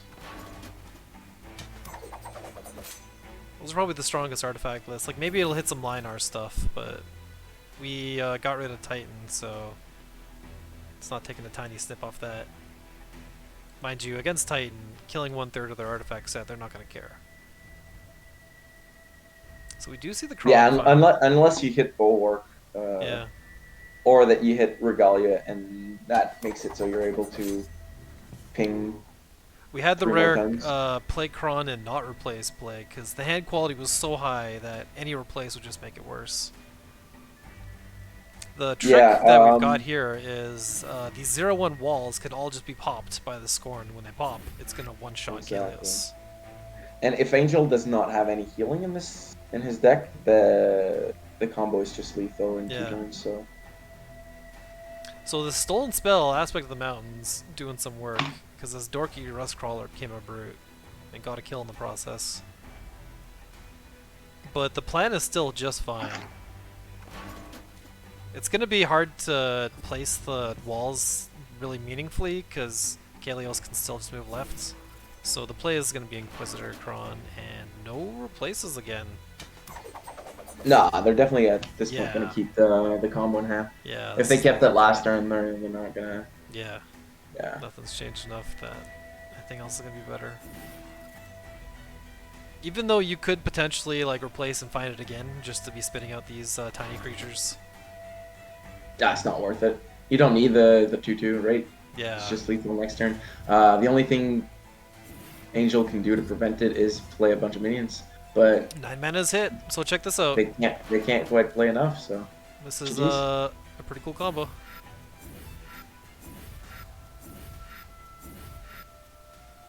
And these are both great individual cards just to be playing anyway. Absolutely.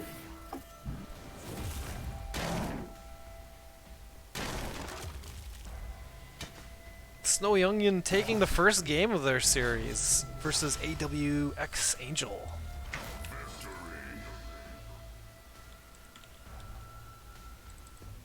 Pretty good game one. It's nice to see. Yeah, Banner. very well played by Snowy Onion. Feel like Kalios has the advantage in my book against Kara, but they managed to dominate Angel. Yeah. It's a very good start. Let's see how they do in the second round. Ready for that? Yeah. Okay. I'll count us down. 3, 2, 1. Paste. So we got Wizard Bro against Tempo Archeon, it feels like. Both switching decks once again. Yep. But yeah, for last game, I definitely feel like the turn one, just the key holder, really lost the game because the Heart Sister was such a big punish. Yeah, if you can keep a holder alive, then that would have been the decider for sure. Pumping it up would have been really nice, but it's hard to tell what the opponent's got.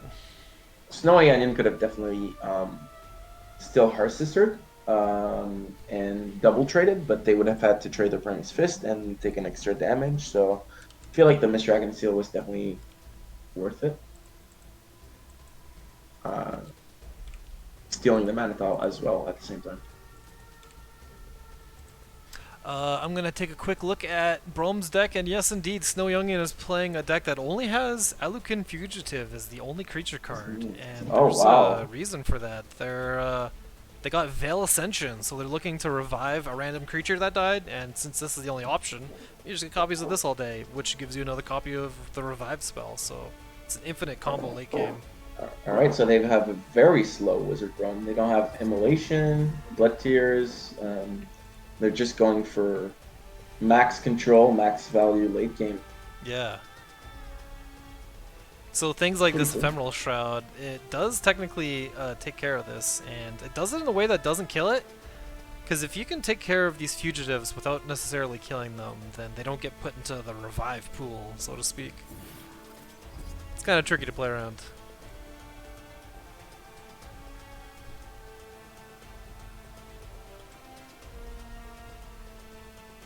Nothing to play for Snowy Onion though. They have to pass. Like passing turn 1 is absolutely normal for Wizard Bro. Yeah.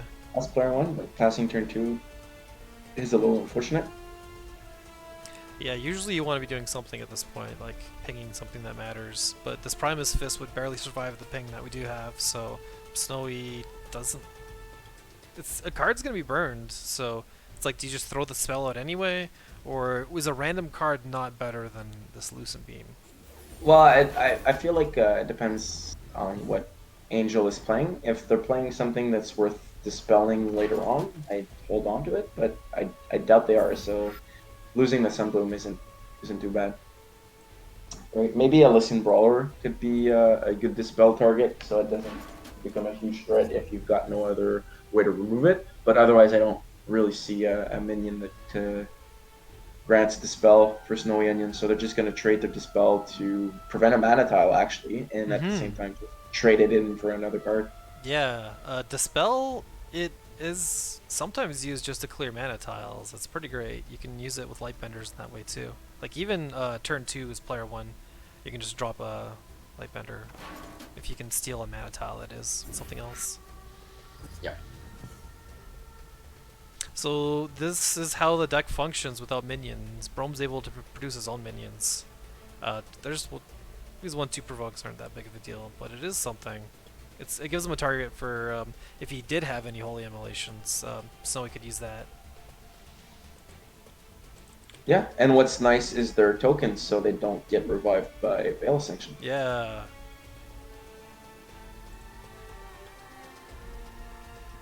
But that's it for token creatures. You just get this 1/2. But it actually works out really good. It feels like this Wizard Brome just has infinite stamina in the late game, because you can take them down to Death's Door, and they can just heal right back up. Yeah. Here you definitely need to play the Tigris as Tempo Argion, in my opinion, because it's the hardest. It's a very good threat, and it's kind of hard for Wizard Brome to remove it. I feel like this Regalia could have been ignored. Yeah, because the Cub could have taken them ping. Or you just don't go for it at all and let him have it. Well, the Tigris is still in hand.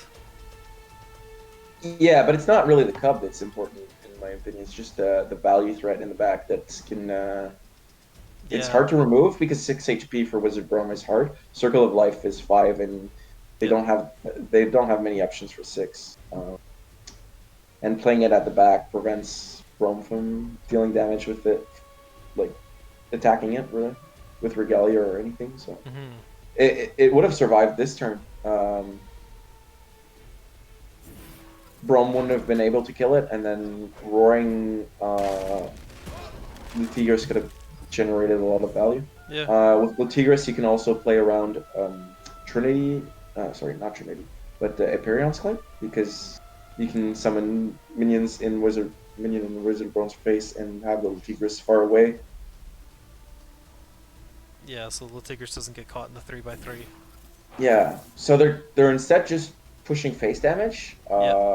Which is but I feel like as soon as Brome finds some healing options, they're gonna be safe. So. Yeah, I've been in this position before as Brome. Like, it can look really bad, and your health can be like so low, but you really need to get that last point of damage in versus them. Because the real trick is this Fugitive can just keep handing off heals if your final spell cast was some big healing nuke. Yeah, well, it was this spell, right? So yeah, the other Fugitive in hand could, but you need to play it again, which is 5 mana. Yeah. Dispelling these is a really good way of taking care of them. Opting to throw out the Tempest to kill out the one provoke so he doesn't have to waste his turn slashing it. Yeah, and they're going to keep on pushing face, hoping that Brome can't fight healing. And can almost destroy the artifact entirely, but the Regalia is going to stick still. Yeah, it's really unfortunate that they can't, because this Regalia means that the Tigris is most likely to go down, right? Yeah, it's going to be worth it to ping that for sure, because as Argion you can roar it, and then 4 damage ranged is so strong.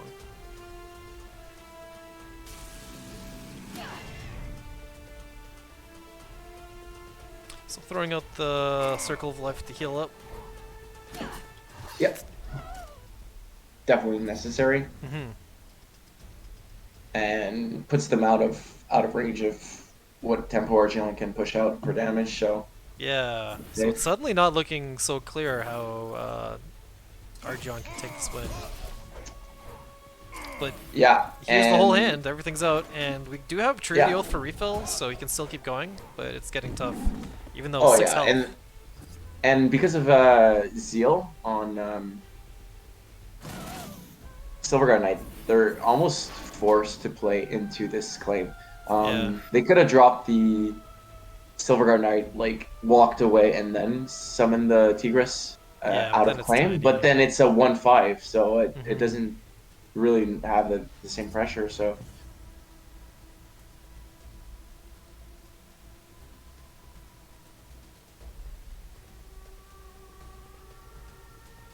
We've got the 1 Aegis barrier.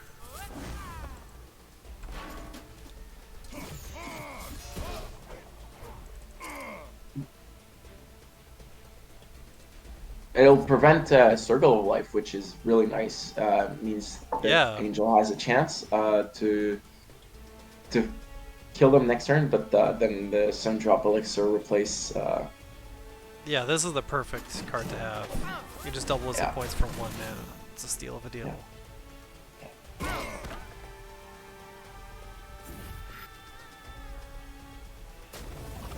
They could even Circle of Life No, it has to be an enemy minion. Or, I was Yeah. gonna say they can Circle of Life their crestfallen. Oh yeah, their own. That's like an They Abyssian chose the move. Tempest though, which means they're at 8 health. Yeah, which makes Holy Immolation pretty threatening. It just cuts their health bar in Yeah, half. 2-drop Immo Tempest is lethal for Angel here. They could have Yeah. used Lucian Beam to kill the. Oh no, they couldn't have because of the Aegis barrier. Sorry. So they pretty much had the Tempest. Yeah, you don't want to keep a minion alive. But finds a minion anyway and takes Snowy to 2. Yeah. So, yeah, ADOX Angel possibly 1 turn away from being able to tie up the series. But as we know, Rome's really good late game, so he just heals back up. So he probably Yeah. wants to take 2 steps up, sit on the circle for a bit, get some more regen rolling, or he can You Veil can't Ascension. provoke. Yeah, you can't provoke. Yeah. Protect that way too. So I think you definitely Veil Ascension, Crestfallen in front of you and walk in the corner, so that you're provoked. You're protected with your provoke. Yeah, and you want to cast your BBS first. He's not using the the provoke version. Okay. Yeah, he's choosing to body block with it, which means it's more protected against Immo. Yeah. I'm quite surprised that they chose to copy Veil Ascension here instead of copying Circle of Life. I feel like Circle of Life would have been really good to have again. Maybe he just really wants to ensure that he gets that minion back. So once he does get the Circle of Life, he can just keep using it. But if he can copy Circle, that would sustain him so much that you can't even play minions into it anymore. Exactly. I feel like the sustain from Circle would have been so good. Yeah, you'd be reliant on finding Regalia or something at that rate. Or getting a gigantic creature like Prominence. Yeah. This Lasting Judgment is really good though. Yeah. 2 mana takes out this pretty nasty threat. Leaves him enough mana to just revive his guy again. Yeah. And then your movement's probably 2 steps up, just to try to space away from him. Okay, they decide to claim instead to heal 1. Yeah. And they copy the claim.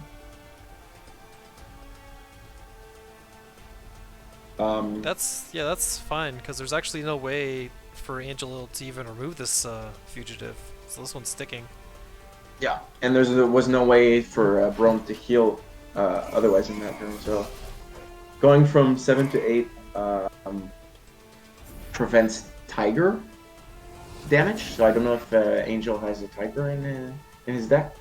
Otherwise, 7 to 8 doesn't really make a difference for the threshold, but over a few turns, the healing tile will. So, this claim again. Yeah, this claim is going to be so high value. Oh, as well as a elixir. Oh my god. So this feels pretty much GG for Snowy Onion. Yeah, being able just to have take to on all decide these and heal at the same time. Yeah, so they can't Which one do you copy the claim. They can't copy the claim if they want to BBS. So they could just decide to copy the elixir, but yeah, which is a fine thing to copy because that heals you up to full health pretty quick, and then you can't be dealt with. I don't know. I feel like the claim is just too good. Yeah, because that actually guarantees safety against any kind of minion, and exactly. So I just BBS behind me, probably. No provoke, but just a minion, then elixir and claim. And you can pretty much cheat out claim in this deck in this game. You used to have to have it all in the board, but now you can cheat it out and play it exactly where you want. So Snowy Onion can target Prominence and just kill off Silverguard and Prominence without killing their own minions. Or they can target Archeon in this positioning. So you can target it off the map to the right side? Yeah, off the map, exactly. I actually don't think you... I don't know if you can target it off the map to the left side, because when you're doing targeting, it's for the bottom left square every time, right? At least that's what it is on mobile. Yeah. You're right. So you can't quite cheat it out anywhere. In original Duelist, you had to have it entirely in the map. Yeah. So. So we did see the Trinity Oath getting copied, which safeguards him against any minions. Yeah, they claim. Yeah. Right, right. Yeah, I think that was a better option because they're decently healthy now. So, yeah. And Tempo Archeon needs minions to deal damage. So as long as they don't have minions and they're healthy enough to survive like Immo, they're good. If they can claim every turn, they're just gonna win.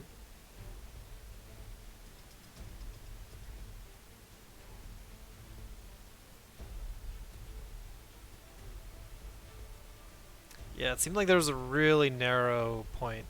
I guess where you described it earlier, playing the Litigris as soon as he could would be his best bet in. Because that pushing forward damage probably would have clutched it out. But we'll see. Yeah, the Litigris would have survived for one turn for sure, and then maybe they would have had enough pressure. They went for a more aggro way, and they just didn't quite have enough damage, right? The Brum was at 3 HP at some point, yeah. So they got very close, but not quite enough. Oh, interesting. Making the provoke and then stepping onto a healing tile to turn off the provoke. Instead of playing a 1-2 with no text directly above you. Well, I might as well have provoke on it. It'll be good so next that when turn. you bring it, when you bring it back into range, you have another provoker, and yeah, deciding to heal basically instead of utilizing the provoke to reduce 2 damage. It protects you more against Immo, right? Because Immo would clear both, and then you'd still be able to go face. And the infinite spell degeneracy has finally been turned offline. AWX Angel was able to find a Lightbender, exactly what he needed. As much as he would like the Lightbender and hit all these hallowed ground tiles, he's really got to take out this nasty fugitive. Yeah.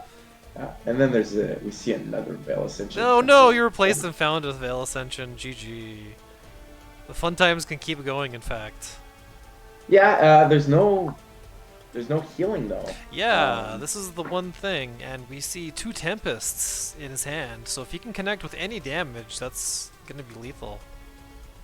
Yeah, and Tempest can remove the body blockers, so... Yeah. Or at least potentially. Onion can body block with 2-5, right? If they walk 2 down. Yeah. And then they can kill the Lightbender, so it's definitely... Yep, that's definitely the play. To see that. It's still pretty rough. You can't heal that way, but you can also summon a Provoker in front of you and hope that that lives. And then maybe he replaces like a Lucent Beam and finds something good. Although Veil Ascension Asperium claim is probably just the play. Or Aparian claim. So yeah, Angel... Oh, okay, yeah, they can martyrdom. I didn't even think about that. Oh yeah. They can martyrdom to heal up, so Snowy Onion is completely safe. There's no way Angel can deal 11 damage here. So.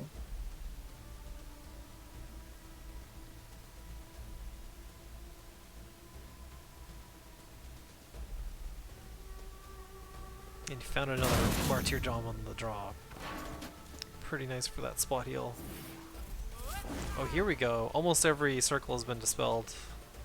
It's just got the one.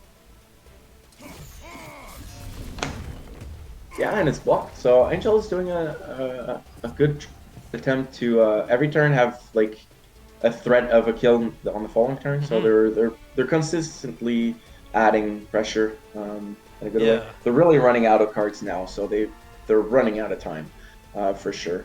Yeah, but Brom with double the cards in hand and a lot more cards in deck. Yeah, I don't think this game will go to fatigue, so the cards in deck don't matter. It's just about the cards in hand, and Snowy Onion has way more value, obviously. Yeah, Veil Ascension value is pretty ludicrous.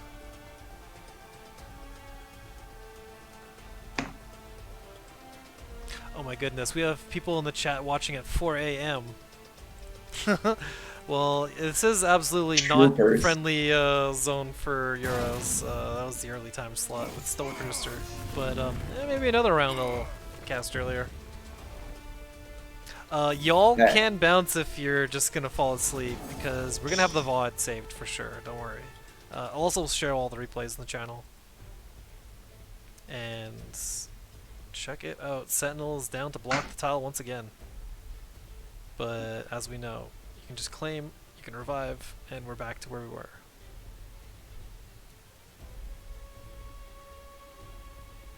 Yeah, 7 HP though.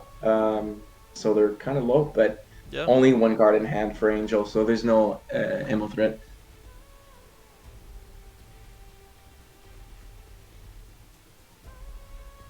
So probably want to just take one step down so you can threaten to hit the next turn as Argion. Angel's only hope here is to find a Saber Spine Alpha, which I don't know if they have, but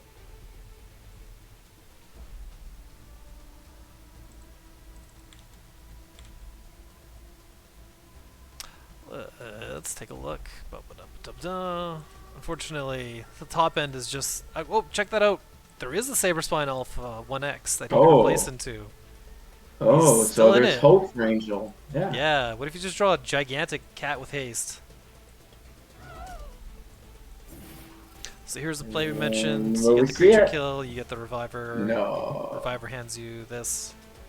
They get Immo. So. Oh, no. Immo with no minions. GG. They're not dead.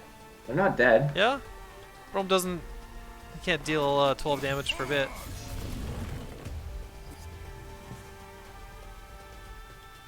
But another Veil Ascension, an Oath, a Beam Shock on top of that. Beam Shock is so nice to see. You can just shut down his general a turn. Yeah. So I don't know if they're going to go for the Beam Shock Factory or just play it safe and Veil Ascension Factory. Yeah, because that is an option. Would be pretty funny. If I think they're going to see the Beam Shock Factory. Well, Archeon is shut down. Well, they do have Lightbenders, but Archeon is almost shut down. Don't know why they traded there, because they don't deal any damage to Bro. Yeah, that still had keywords, or it had text on it. I guess there's no need to get 2 copies of spells, because Brome's hand's already maxed. Well, no, but you keep the minion, right, so that you can deal more damage next turn?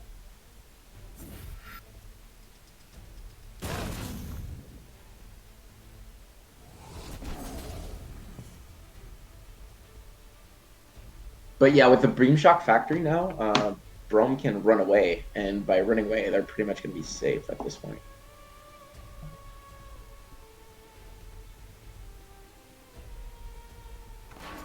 Yep, Argion can just get stuck here for as long as this factory's going. A Spelljammer might kind of be a way out, because now you can double tap your deck, which is only at 10 cards, as AWX Angel. But I guess you would replace it and try to find the alpha. Big cat for big damage. Okay, so stun on the line, that makes sense. It's got 2 actions. Yeah, and they check this out. He's got 2 copies of Beam Shock.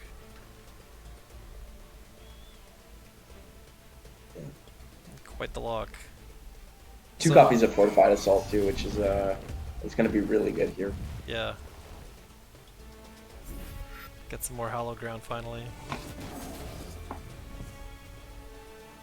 Argion opting for the play of replacing the Lightbender and finds an Adept. Not exactly what he wanted, but no, I don't quite know. Like, the only replace off of Oath that could have been good, I feel like, would have been Jammer. Off of Jammer would have been Oath.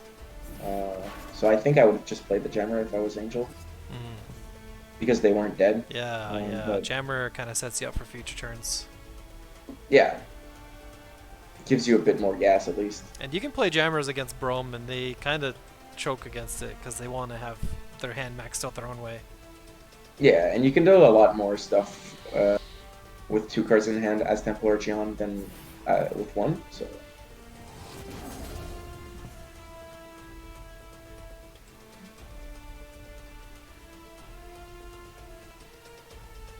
So we can see a Lasting Judgment here, and back to the Beam Shock factory. Lasting Judgment, Beam Shock, pass.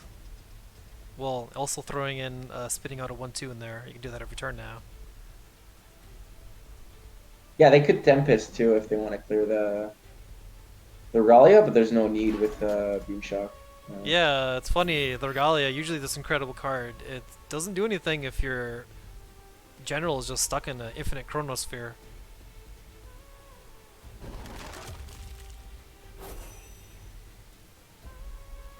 And as long as this fugitive is in the back, the party keeps going. Yeah, and they have another Vel Ascension, like so. There's no. Yeah. Replaces, finds a Silverguard Knight. Very fair card. Pretty decent stats. It's not gonna do enough though. Yeah.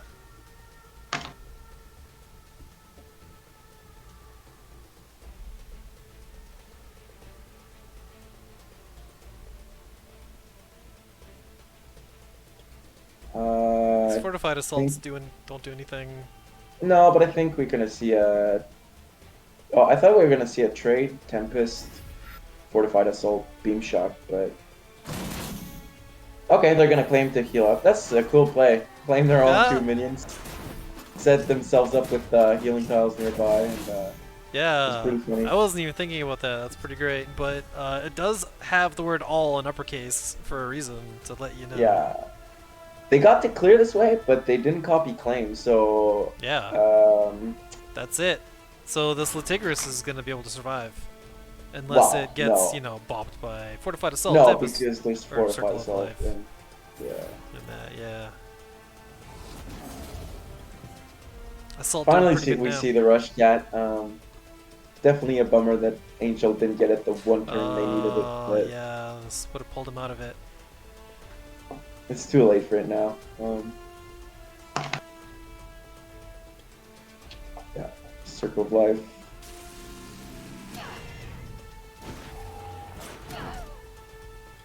Copy the Beam Shock. Finds another fugitive.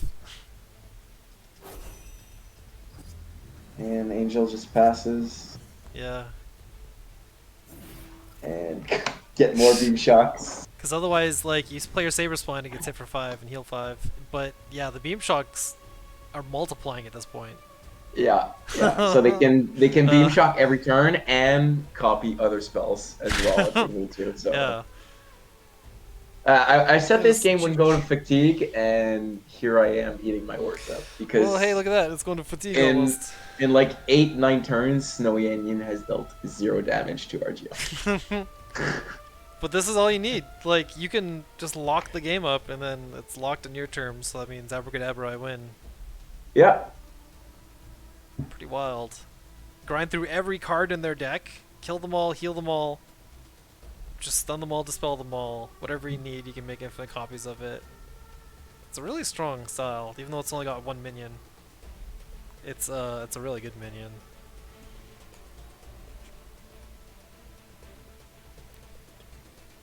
AWX Angel trying to calculate what he can do with his last play, because technically he could Saber Spine and have a 7 rush, but he can't. Yeah, but it doesn't matter. It's out of range. It hits a Crestfallen, and that's it.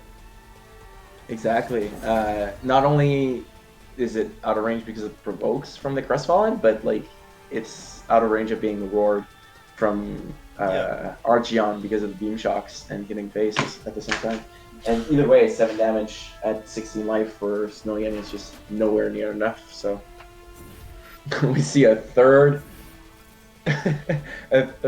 fugitive and just more Beam Shocks. And I feel like at this point, Snowy Onion is completely safe, so he's just gonna go for the Fatigue because he has more cards in hand. And he has a ton of more life, and he's healing every turn with the healing tile, so that he's only taking 1 damage. So Fatigue is always a safe option. So definitely feel like he's gonna move to Fatigue, but Angel has had enough, and that's it.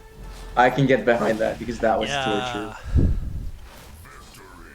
That This general and Safarian are the two generals that are most like Terran in StarCraft in terms of like Terran versus Terran and games taking quite a bit longer than any of the other matchups because you really play time to your advantage.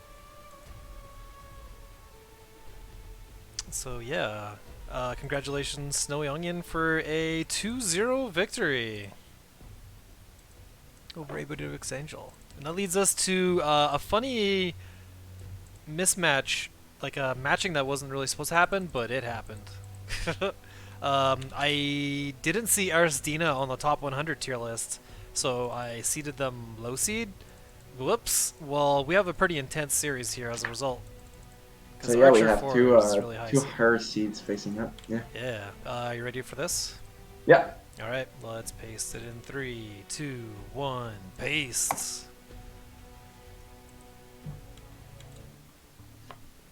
Okay. All right. So Archeon against Faye. Definitely looks like Tempo Archeon and Tempo Faye.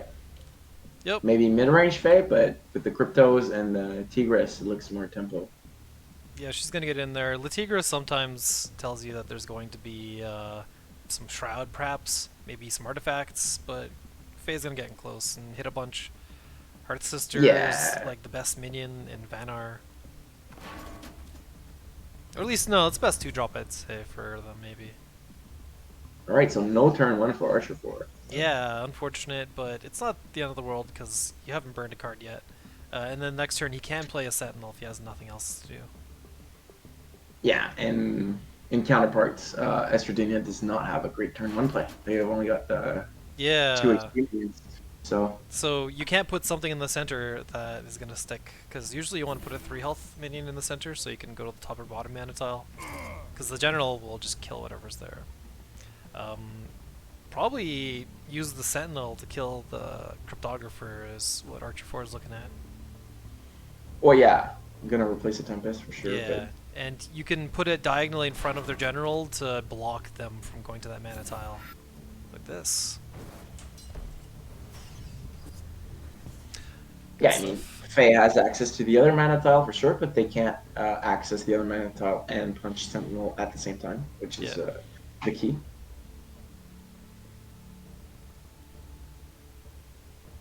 Replaces and finds a White Asp, which is actually kind of relevant here. Faye could use it immediately to just convert the Sentinel to a friendly wall, which Faye's going to do. Very interesting card. We really don't see White Asp too often, but it can be pretty good. Yeah, it's +3 attack, which is pretty high. Yeah. And really nice effect. Yeah. But the one problem with it is you only really get 3 uses with it, ideally. And then, unless you can give yourself some kind of invincibility cloak. We'll see if anything like that happens. Sure, but even if you don't, like, it's 4 mana, you can get decent value off. Yeah. If you can kill 2 minions, get 2 Blazing Spines, maybe deal, like, you can clear minions easier. Yeah, and it's not trivial to just take a pip off of the artifact with your general, because it's 5 damage. Exactly. And especially against Archeon, right? It's a great answer to Silverguard Knight, so... Yep, it's a good answer for these cats as well, which they're not going to be able to hit twice. They hit once and turn into a thing. Yeah. So probably he could take 2 steps down, take the mana tile, but that puts him in range of Blazing Splines and this weapon, so... Maybe the play is Lightbender is decent because you can kill the wall with it. Yeah, we could see Lightbender roar, or Lightbender stay in position and try to 2-drop Immo next turn, so that you have access to 2 mana tiles. Okay, it's the fadeaway units. Keeps him out of range of Faye. Okay. Gonna give Faye the mana tile, but. Yeah, that's what I'm thinking. Like, not making a play for the top mana tile either. But this way, this placement's good because it keeps them from Faye's BBS from hitting a vertical column and getting them. Yeah. Faye here has Sunset Paragon, but it's not going to quite kill Archer 4's units. No, there's no Hearth Sister, which is really the card that Estradina would like to see here. Being able to hit something with the artifact would be really nice here. Yeah, we're most likely going to see just a defensive Latigris or a defensive Owl Bloodbound Mentor, in my opinion. But Yeah, 2 steps up and then place the owl to go for the mana tile might be one way to go about it.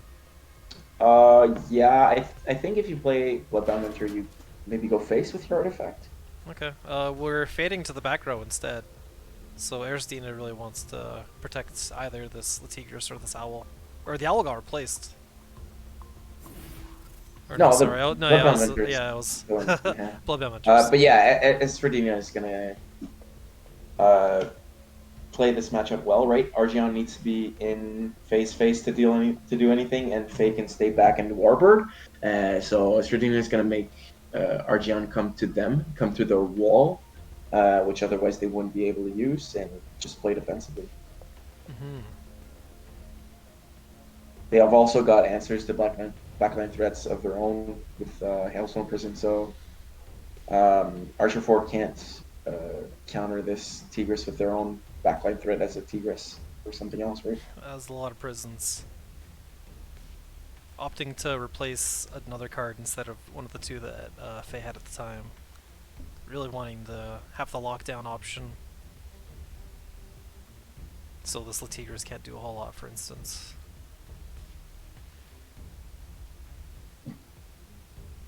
So maybe the option is... I feel like you want to really clear this Blazing Spines. You can do it with the Lightbender or punching it and Alchemist. But that taxes your health, which is probably not as good. There's really no great turn for Archer 4 here. Yeah, because even if you put down the Lightbender, it just dies the Fate and becomes another one of these.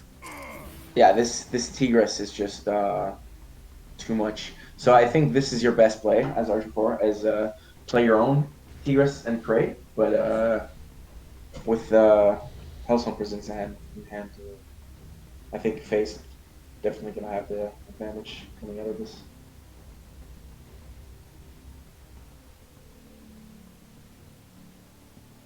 Archer 4 using the entire turn. Very rare sighting of the rope. They're going to have to pray that they can get an Immo to come back in the game, but Immo is not enough damage to clear the Tigris either, right? Even with Bloodbound, it's only 5 damage, so... You would have to follow it up with a Tempest. Yeah, but then you need a lot more mana. You need seven mana, so...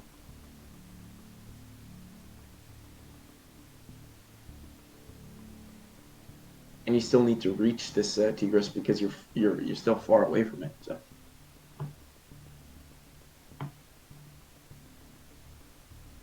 Her sister is really good.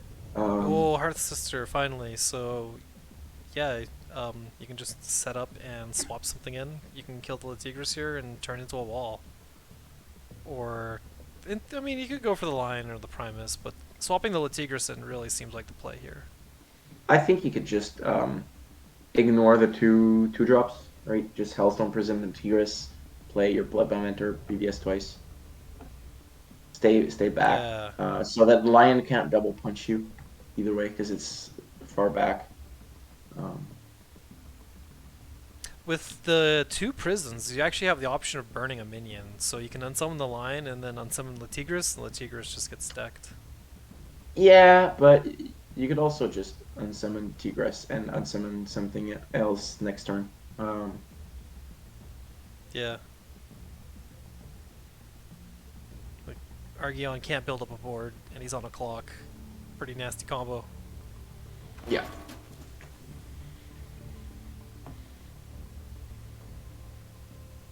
Feels like they're gonna go face though. Yeah, going right in there. See our okay, we do see the Latigris getting unsummoned second, just get burned. Pretty strong way to deal with it. Alright, so they go for the more aggressive route. They lose out on a BBS value while doing it. Yeah. But they do get Argion very low. And they do have a lot of stuff on the board, so... Yeah, trading White Asp for damage is just fine. But getting the second wall out of this is pretty nice too. So I think we're going to see a Lightbender here to dispel the Tigris, Blood Tear to ping the artifact, right? Makes most sense to me. Yeah, take 2 steps right. and then a roar on probably the Lightbender, because there's no good spot for Blood Tier. It stays in range of. Yeah. I guess you could play I it can try it. 2 spaces behind Faye, but then it stays in range of the 2/6 Tigress. So no, we're gonna see a Tempest. Well, okay, Tempest instead. That works. Yeah. Clears the Heart Sister, which would have gone face. So they save 1 damage in the process.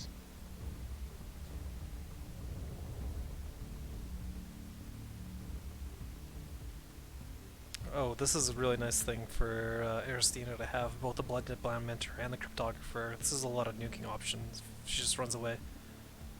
Yeah, they can't clear the Lightbender, but they can just run away from it. Yeah. Okay, They don't choose to do that. yeah. Interesting. Gonna clear the board as much as Choose to possible clear with the the sunset. board. That's good. It allows them to go face with Faye, and push Yeah. more damage. Well, not push more damage, but stay close. And since they're healthy, they don't mind being close to Argent. Pretty good placement of units. You can't really get a super high value Holy Immolation, but moving somewhere and then putting a unit where Argyon currently is and Holy Immoing it might be the play. Yeah, we're definitely gonna see Silver Guardian here. Yeah, Silver Guardian like that.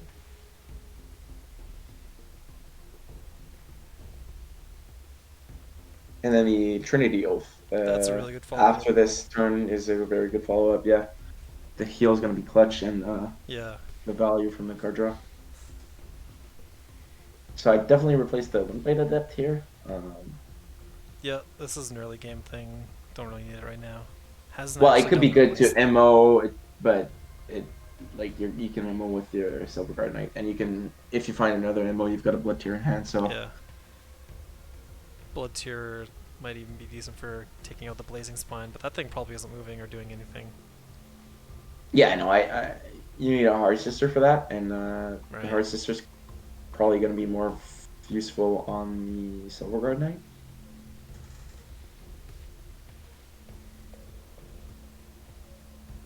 Really thinking about where exactly to go. Okay.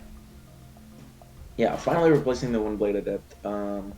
Gets a similar creature. Yeah, I was going to say, we're definitely just going to see Archeon walk 1 forward. Just demo.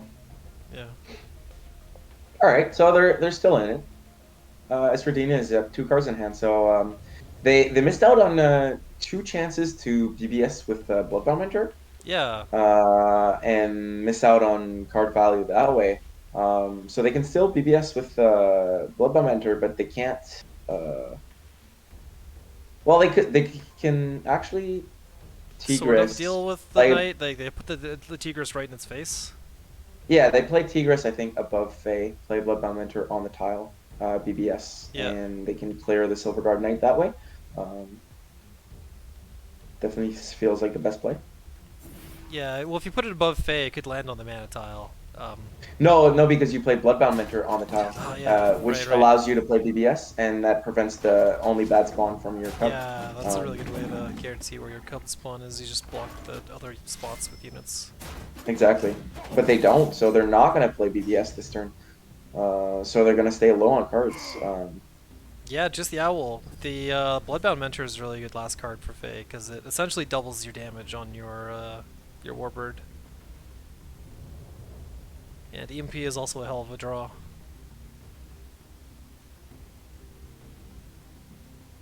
Argyon pretty low, deciding if it's time to just pop the Trinity Oath and max out your hand, which seems like the thing to do, because this going up to 9 health is nice, but this Latigris... Yeah. Well, they can Lightbender it, right? So yeah, I think we're going to see an Oath and, worst case, a Lightbender.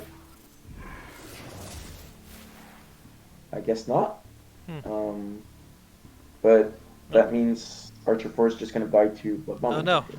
The replace after doing cards, that always feels well, like yeah, and they're just dead on board to BBS, right? Yeah. Because BBS refreshes, so definitely bizarre in my book that we didn't see the Oath here. And they had no healing and they replaced last. I don't know. Yeah, This is just trade, and BBS. Or 3 attacks it and he realizes it and taps out. So Archer 4 losing the first game against Arosdina. Yeah, skipping turn 1 definitely hurts as a tempo deck. It's really hard to come back from it. Yeah. Just kind of took over from there. Let's fly to game 2. Are you ready? Yep. Okay. Going in 3, 2, 1, paste. All right, so a switch by both. This is a trend, right? A switch by both players. Yeah. We haven't seen the loser go out with their deck twice in a row so far. Well, that kind of checks out because you've just played with the deck and the deck just lost, so it feels really easy to just. Well, it just lost, but the deck that it lost to can no longer play, right? So yeah. it may have a good matchup against the 2 decks that are left, right? So I don't think it's necessarily.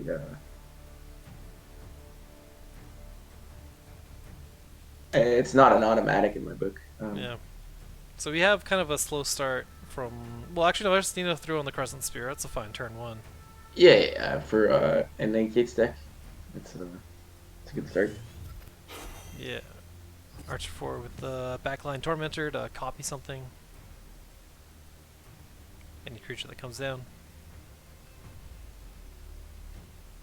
Definitely feels like a matchup advantage for Esradina here. A face burn deck against Maeve. Yeah, Maeve, like, scary. she burns herself, so. Yeah. So it's just. You just lean into that. Yeah. Pretty decent. So I wonder if we're gonna see. Maeve. Yeah, I wonder if we're gonna see crypto. Yeah, it doesn't look like a Dying Wish variant, which usually you go all in or not all in that. But we're seeing stuff like the Blood Sirens. Yeah, it's just a tempo / aggro Maeve deck. Yeah. You generate so much tempo from a Shaman BBS. Yeah, this thing handing off 4 health, everything is incredible, yeah. including the 4/4 that you summon becoming a 4/8. Yeah.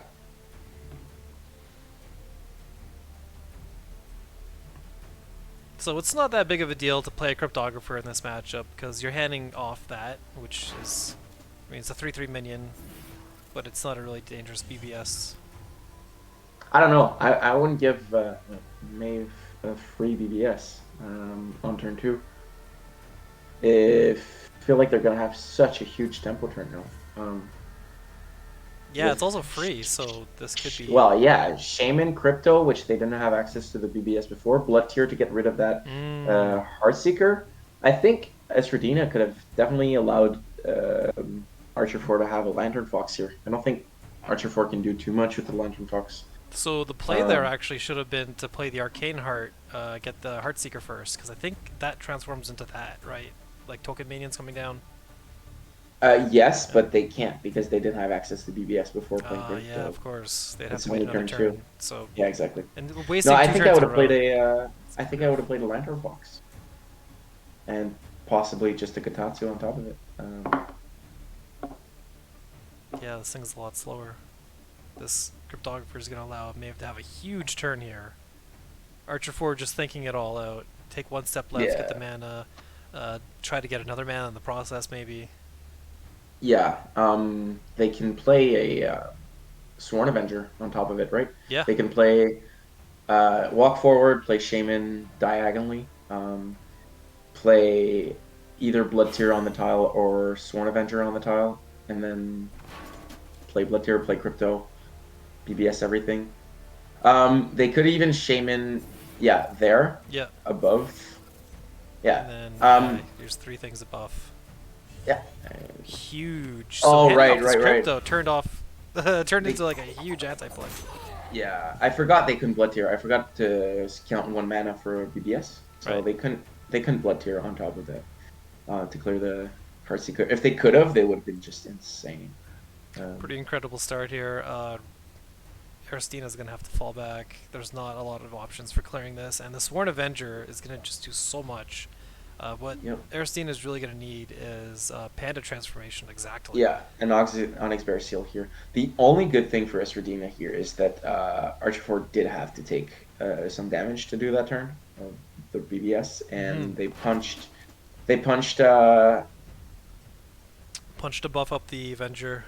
Yeah, but they took an extra 3. So the only thing that Esradina has going on for them is -5 HP on Nurture 4, which is definitely their win condition as the burn deck. But this tempo is pretty insane. This tempo is so much. Like, think about next turn. We have a Chakram option, which could just like seal it. I don't know. Yeah. It's not even Unless... a really obvious replace. Well, I think it's Storm Sister. It is Storm Sister replace, but I guess not. Nope. Just get more damage out. Next turn, hopefully being able to push serious damage or clear some amount of these. Yeah, exactly. I feel like you go face with the Crypto and go face with the Heart Seeker here, and just try to... No, just trying to keep the Crypto alive. Just try to race. Okay. Doesn't really work. I guess that's baiting a unit to hit it? Exactly, I think that's the point. Baiting a unit to stay far away from Riva. Okay, so the Sworn Avenger being at 3 means it can die to a Thunderbomb even if the Storm Sister goes down. Yeah. But I mean, the Sister and the Crescent Spirit needs to go down for the... Yeah, right. For that, so... They'll hit for 5 each. The odds that the Sister goes down too is fairly low against Maeve, because they're pretty much their only removal is Lure, so... Yeah. Goes for this round instead of getting the Chakram, seems pretty good, because... well, they can only attack with 2 units this turn. Yeah. Husk and Sworn Avenger, so the Chakram would have been okay, but not that much. And they chose to clear the artifact over the Sworn Sister and body block it, which is fine. Yeah, so it's basically win now, or that's it. Just going for a hit on Spelljammer. Okay. So no lethal this turn, gonna have to try to fade away and find it another turn. At least getting a couple nasty threats off the board, but being this far behind still is pretty rough. Because Archer 4 has a lot of ways to push damage with these Void Pulses in hand. Yeah, and they're not low HP. Yeah. So I think Chakram just does Chakram! Good game. Well, yeah, that absolutely clears it. So Archer 4 managing to get a win on the table against Arstina, who already got the first game win, so we are at 1-1 between these two. Yeah, that 0 mana Crypto was insane. Yeah, that was such a turn. Like, the game just never stabilized after that. Yeah, I definitely feel like that was a huge mistake by Esradina. Yeah. Alright. Like, it would Archer 4 could have had their own Crypto, but the 0 mana Crypto was just so much.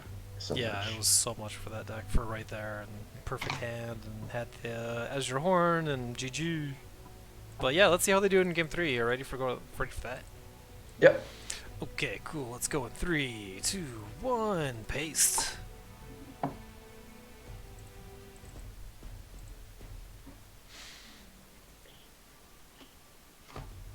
Alright, Maeve is here to give it another shot, because that was pretty close. No, it's Arstina's Maeve from Esradina. Yeah, because Archer 4 won with this. Yeah.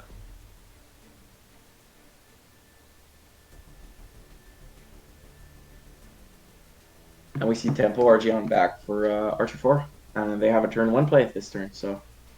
Yeah, you can actually go for one of the 2 mana tiles with the Woodblade. You can even put it in front of you, but that's like a rare play that you only do if they expect them to fade. And it's not the same deck it's not the same Maeve deck, it's just yeah, we have a Lurking Fear.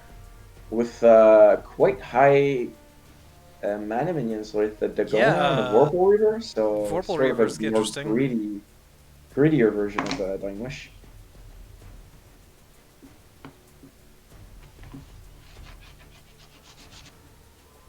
Turn 1, probably going to be cast Lurking Fear, cast a 1-drop.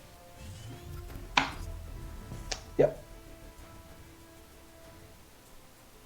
Probably want to deny this mana tile. Silverguard Knight's a pretty nice one to put there. If you take both mana tiles, then Archer 4 can also drop a Azure Lion. I think we're definitely going to see Lion plus Arclight Sentinel here. Yeah, because the Silver Guard Knight will die to the 3/2 plus the General. So. Yeah, killing this in the back is way better. Yeah. So Esferdina, I think, positioned their minion in the right spot. Otherwise, it just dies to Archeon on the mana tile. Yeah. They put it away from a Arclight Sentinel, but Archer 4 had the 2-drop into Arclight Sentinel. So, yeah, so there's no way to play around at that point. Unless you're like absolutely fading away, which puts you behind anyway. So, yeah, and then it can't trade with the Windblade a bit on the next turn, so it's not... Second Lurking Fear, so things are real cheap. This Nekomata is going to be really good. There's no way to dispel it right now, so it should be quite the payout. Okay.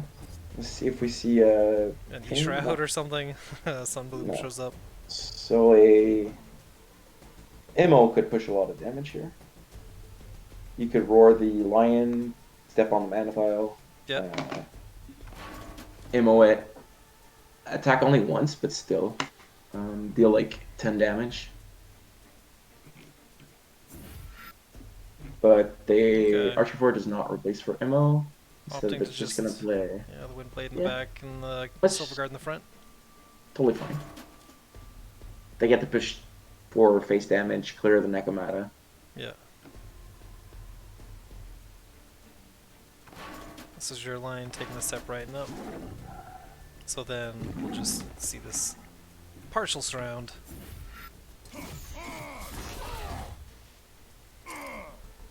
Yeah, nice little corner provoke. It doesn't do much against Maeve, because their only way to deal with it again is lure, so it's a spell. It's not a minion cast. So we got Grimes for unknown value. Nice. We've got known value and unknown values. Grimes I don't think it could be better than a Vorpal Reaver on average. That'd be really greedy going for it.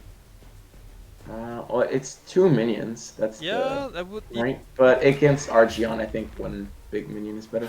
Unfortunately, they can't lure plus 4-drop here. Yeah, that would have been. Been really good. I guess BBS immediately cashing in on the Azure Horn is one option. I think so. I think they have to. Instead, Desolator's they the fine replace. Here. Yeah. They replace and get a lucky 2-drop. Yeah. To play alongside it and heal them as well.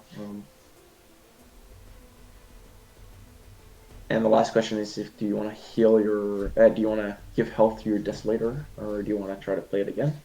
If you can play it again, but at 4 mana, it's not as good. So yeah, I think you might as well get as much tempo out of it as you can right now, and give it just 4 HP. Have a 2/5. Yeah, have a 2/5 and 4/8.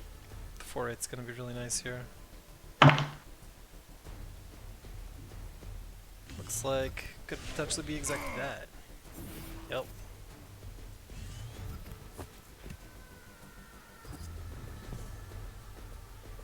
Good stuff. And they play around onboard Immo from the Windblade Adepts. Yeah, nice. So they can't just take a step up and bonk this for 4. Yeah, it's pretty tough here. There's not a lot of great targets. Like this Arclight Regalia doesn't even let him clear Desolator all the way. You might as well take a step forward and just hit Maeve. Trinity Oath is kind of nice to see here, but yeah, you can clear with Tempest, but if you can't Oath, you can't do anything else than just Tempest, Roar, clear. So it's not very good. Turn. Yeah, and then the Vorpal Reaver, or Grimes, or even Mechazor is going to be such a good turn for Esferdina. So it clears the 4/8 by the looks of it. Yeah. Yeah. That and thing's then way probably too going dangerous. to Regalia go face. Yeah. Makes most sense. But it's not a very good tempo play, so... Yeah, like this Mechazor in the pocket is going to be huge. Any of these 4-drops are great. Yeah, I don't know if you replace to try to play 2 things. Playing 2 things could be really good.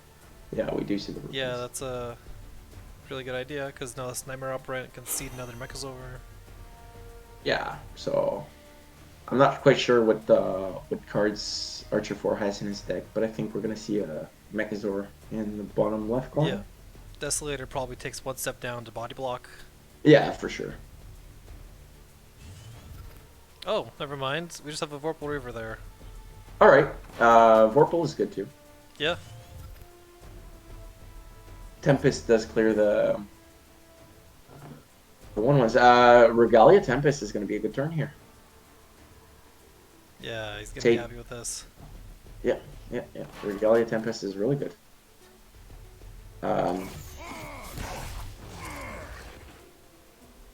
He's gonna lose pips, but he gets to clear all these units. Very nice. Yeah, so... I mean, there's still another Mechazor that can come down. Yeah, this Mechazor is still pretty huge. And Diltus is quite nice as well. It's really nice. And then the following turn, Estradina is going to be able to play Dialtus on top of that. Desolator on top of... Right, because Desolator is the way that you can still do plays despite running out of cards in your action bar, which is about to happen. Yeah, so we're definitely gonna see Mechazor in the corner, I think. Yeah. Dialtus next to Archeon to the right of him to stop him from moving in. Yeah, anywhere close to Archeon and or Maeve, and then just pass, right? You don't BBS here. Yeah. Yeah, you can't. Your health's too low. Once he can start BBSing Desolator, then he'll be into it, but he needs to keep this 6 power dude away. Yeah, One so shot from Mechazor will clear it. Yeah, so I think you definitely play the Mechazor in the corner and then the Dialtus in the diagonal between Archeon and Maeve. He values himself over the Mechazor more. Well, no. I would walk Maeve down this corner too, but I'd summon Mechazor in the bottom left or top left corner, like far away. Yeah, right. Archeon doesn't really have any way to deal with it. They can dispel it, but they need to be in range of it, so... So it just gets free turns. Okay, Desolator to break the Regalias is pretty nice. Well, yeah, but they can't play the Mechazor. Yeah, it takes up their turn. But maybe that's okay? It's not terrible, but I feel like the Mechazor is just huge. Yeah. Unless Archer 4 has a random Decimate or Sky Burial in their deck, which we were talking about earlier, I don't see an efficient way for them to clear the Mechazor. Yeah. So... He might not know. He should. Archer 4 should know how, just what kind of removal options Maeve's got. No, it's the opposite, right? Maeve should know what kind of removal options Archeon has for Mechazor, but I'm thinking it's thin. I'm thinking there might be Dispel, but if you place it all the way in the corner, there's no way for Archeon to reach if you clear that Silver Gun Knight. Yeah, it closes the game out in 3 more turns. Maybe valuing the 0-8 totem a lot, or just having this 5-3, which these are kind of. Well, you could have still played the Dialtus. They chose to play Desolator instead to clear the Regalias, but Maeve is out of reach of Archeon, so I'm not quite sure why they decided to do that.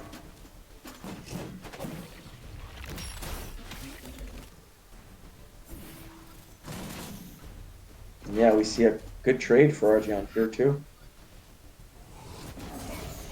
Yeah, this Azure Lion can take out this Tombstone in 1 turn if it can get 2 bites. Yeah, and then 3-2 trading into 5-3 is good for Archeon. Yeah, he's gonna be happy with that.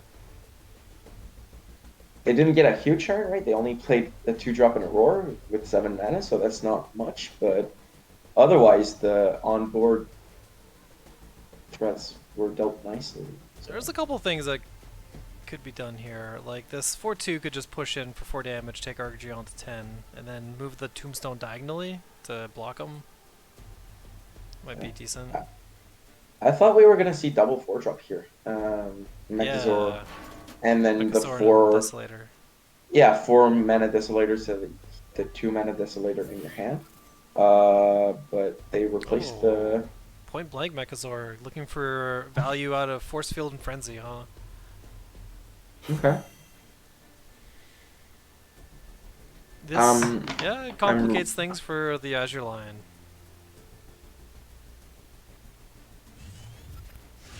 But I feel playing it as a ranged unit would have been better, so Archeon can't interact with it.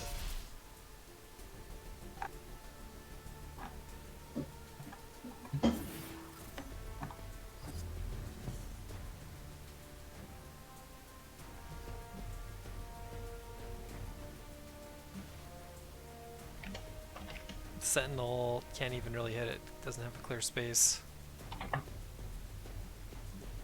Tempest Immolation is only so good. Okay, so I had to check, and Archer 4 really only has light benders to deal with the Mechazorus. So I really don't quite understand why Esradina didn't play Mechazor in the corner, in the left corners. It's really just for the frenzy value, but I don't feel like you need that. You just go face and Desolator who deals the extra damage. But as is, it could get hit by Sentinel, Immo, Exactly, Tempest. exactly. So it could be cleared if he dumps everything into it.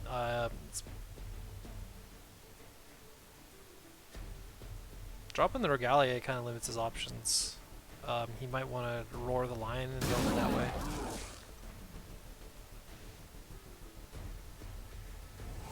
Which Archer 4 is doing. So that would have happened if Mechazor was in the corner. Yeah. That could have been like a game-losing mistake, possibly, if that actually is. Yeah, the Nasher was pretty good. Oh wow! And then the immediate concede after. Well, yeah, because they know they have Desolator in hand. So right. All right. Well, that's pretty strong stuff. Congratulations, Archer 4. Taking it. Yeah. 2-1. Yeah. Esradina, you mean? Esradina, rather, yeah, getting the 2-1. Archer 4 just getting the 1 win there. Which puts us to our next match. Stoic Rooster versus Rats.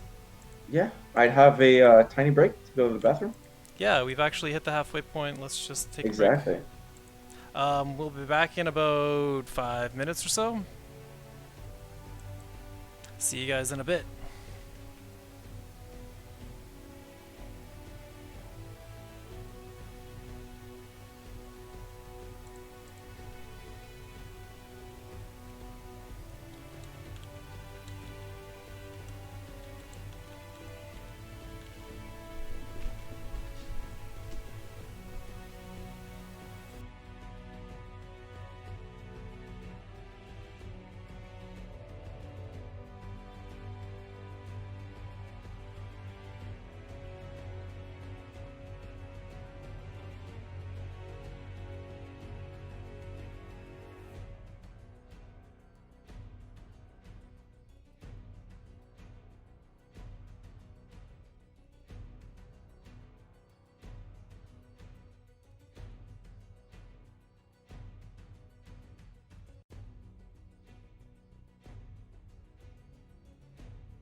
All right.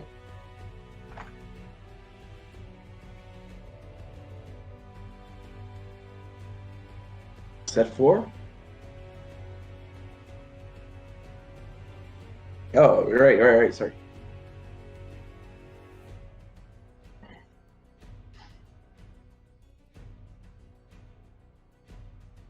Oh yeah.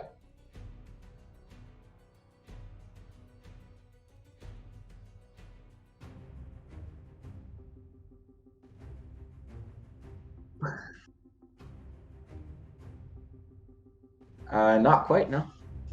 Pretty much Wizard for Stoic Greaser. But then Rats has like weird options, like more value mins like Krons, and he has Astral Crusaders too, so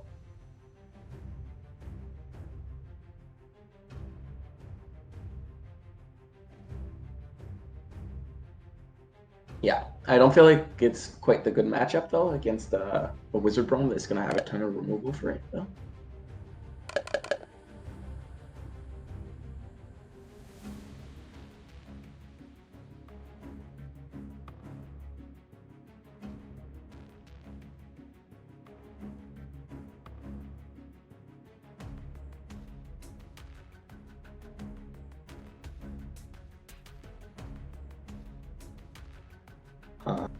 Yeah, I mean, they might want to keep the Blood Tier for an Immo and just pass here because it's Wizard Braum, right? So if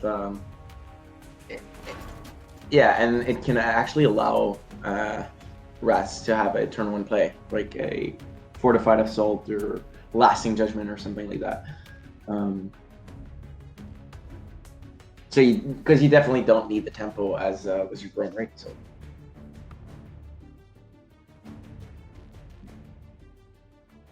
Yeah.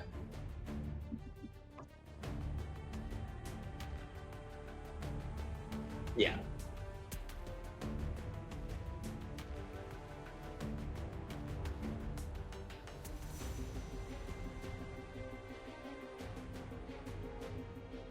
Yeah, it also only heals you for 4, whereas Herald is 2 mana, heals you for 3, and only one-sided, so I don't know. I feel like I'd run Herald over it in every scenario, but Rats definitely feels like they prefer Rejuvenator. I guess it has more stats, but well, it's alright.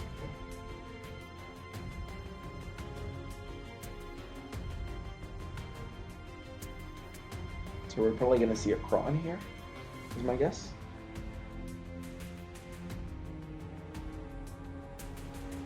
Rooster doesn't have access to 5 mana next turn, so they can't Circle of Life. And if you play it out of range, they can pretty much only Lasting Judgment Tempest or Lasting Judgment Lucian Beam or something like that.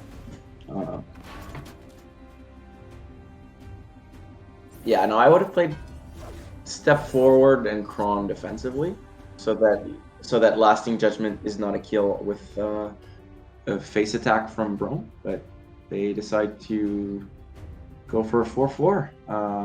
The 4/4 dice to Immo. Well, Stark Rooster doesn't have the mana for Immo, but it still dice to Regalia, so I don't know. Oh yeah, absolutely.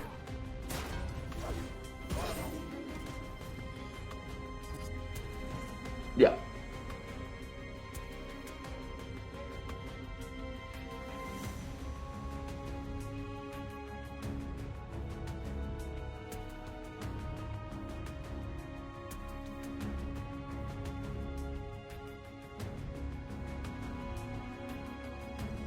Yeah. It's kind of one turn too late though for Kron because now Stoic Rooster has access to Blood Tier Immo to clear it or Circle of Life. So 2 options. Rather, if he had played it last turn, Rooster wouldn't have had any options. Yeah. I don't know if do they have a combo with it or they're just trying to play it out flat. Oh, I am back. Apparently I had myself muted since the break. Whoops. Oh no. Fortunately, I have technology that reads off what I'm saying at the bottom for the stream. So that's alright. But yes, thank you Solid Snake for pointing out that my mic was off. Yeah, we've got Stoic Rooster here to just drop a Sunwave or Sunstrike. Yeah. Good way to choose clear the Regalia. Yeah, they'll clear the Regalia and they can punch face as well. Yeah. And they have an extra Blood Tier for an Immo, so.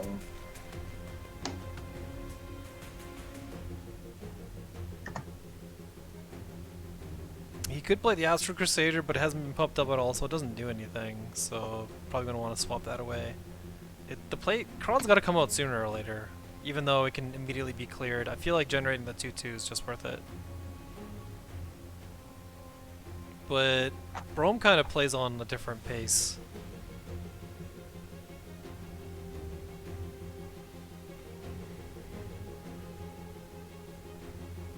Okay, so I checked because I was curious.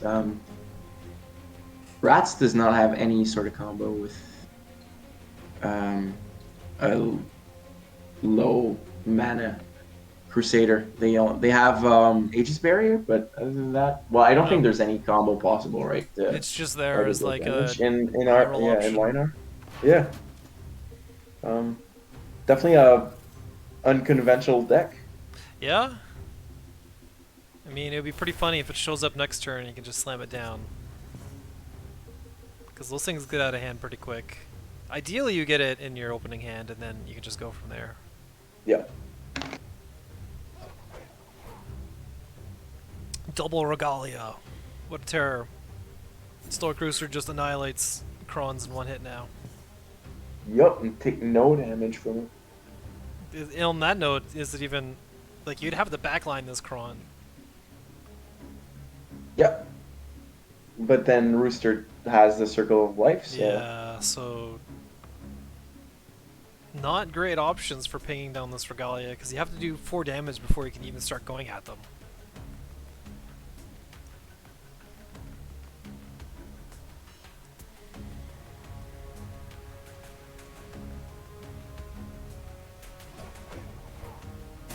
Just going for the melee swing, because Rats isn't doing any replaces.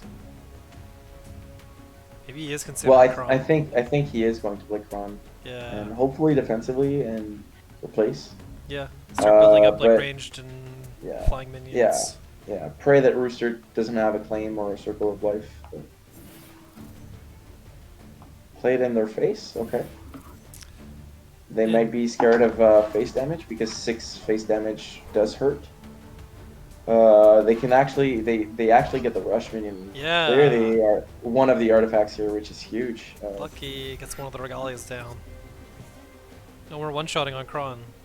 Well, that's why they call it the Broken Captive. It's pretty busted.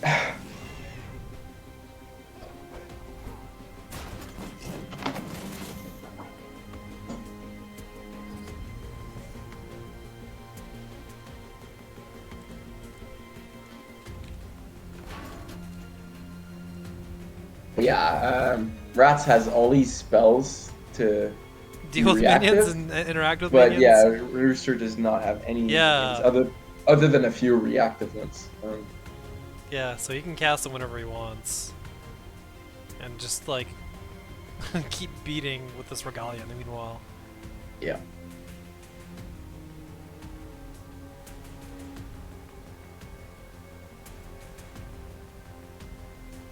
And Adjudicator is not what he wants to find. If he drops it, it just gets immediately pinged.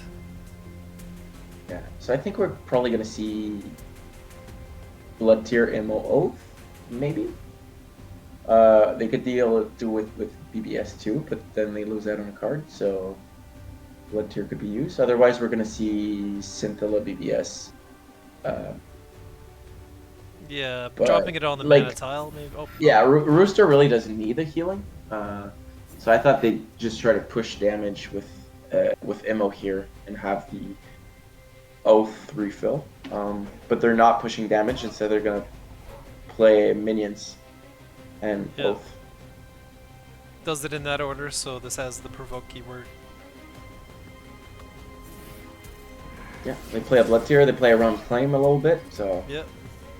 Job, but... Astral Crusader has made his way back.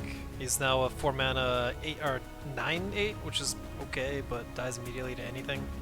Yeah. It's good in some matchups. Yeah, definitely. But maybe this was an unfortunate matchup pick for him. He may have hoped that Stoic Rooster was going to pick one of his other 2 decks. Yeah, I think so. Because this standard Wizard Brome from Stoic Rooster just deals with like Krons and deals with Astral Crusaders way too easily.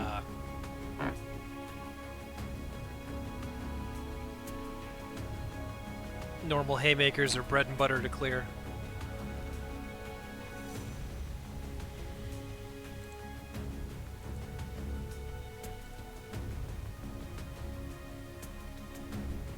Even Sunset Paragon showing up to just keep on the remote train.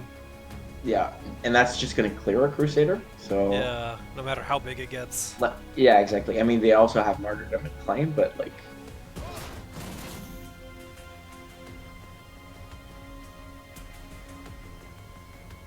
Might as well just keep pushing Regalia damage, use the Blood Tier to clear the one minion. Seems good. Yeah. There's always this Mana Spring here, but it doesn't do anything anymore because we're so late in the game that these guys can just play what they've got. For the most part, it seems. Okay, Blood Tier down there, so he can't go for it. 10 mana might do something, but... So probably just, trade that for Tempest, BBS in front of you, walk down right, go face. Yeah, and then this cycle is going to be really hard for Rats to break. Yeah, might as well just drop the Crusader, force the removal. Not even replaces it. I guess he just, Rats knows that Stoic's just immediately going to bop it. Yeah, well, I think they have to try to play two at the same time, right? Two cheap Crusaders out of claim range. That's how they can... Yeah, place one, take some steps, place another one.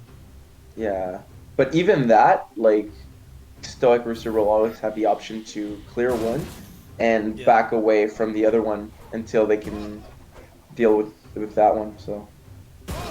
So we see lethal from Stoic Rooster with the Immo Tempest, and yeah. Yep, Tempest to clear it out. Congrats Pretty good matchup for Stoic Rooster. Yeah, that was a really good deck to bring to this. Let's head to the game number 2. Ready for this? Yep. 3, 2, 1, go! So I'm really surprised here that Rats changed their deck, because Stoic Rooster has 2 tempo decks. So Wizard Brome with like Crusader top ends feels like it could have been really good against a Tempo Archeon or a Tempo Xerix deck. Because suddenly your removal options like Arclight Sentinel don't do anything when they've scaled to be so huge. Yeah, like Rats definitely had a terrible matchup in the last game, but that matchup is gone. So the 2 other matchups are actually really good when you look at them with their Wizard Brome. So I feel like they should have brought Wizard Brome again. Yeah, Lurking Fear is always kind of like feels a little coin flippy in terms of if you can get your stuff or not. Because sometimes you just get absolutely slogged. We can see here that Rats actually has a really nice start. What's nice about Lurking Fear though is it can win against pretty much anything, right? You can high roll and pretty much just win against everything. Like top decks. No problem. Yeah, like Trials can't get off in time. Songhai. Yeah, but. Yeah, so we had that with Snowy Onion earlier, which wasn't quite Dying Wish, but just Temple Mave. And it felt like it was a bad matchup, like a Mave deck into a Burn deck, but they just high rolled in the opening, and that was enough to get through the game, so... It's the Mave is the kind of deck that can win against pretty much anything if they get lucky enough. And Rats has a really good opening. Yeah, with, 2 discounts, a 3rd discount in hand now. We got, the Nekomata for the refill, Cacophonous, in case it gets crazy.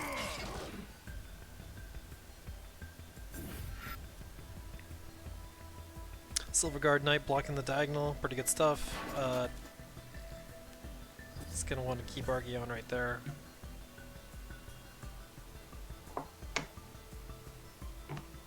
Yeah, no BBS, no cryptos for Rats. Yeah, no free crypto this game. With like a Sworn Avenger to also get pumped off of it, jeez. Yeah. Okay, playing the Kako in face of the Knight, threatening it.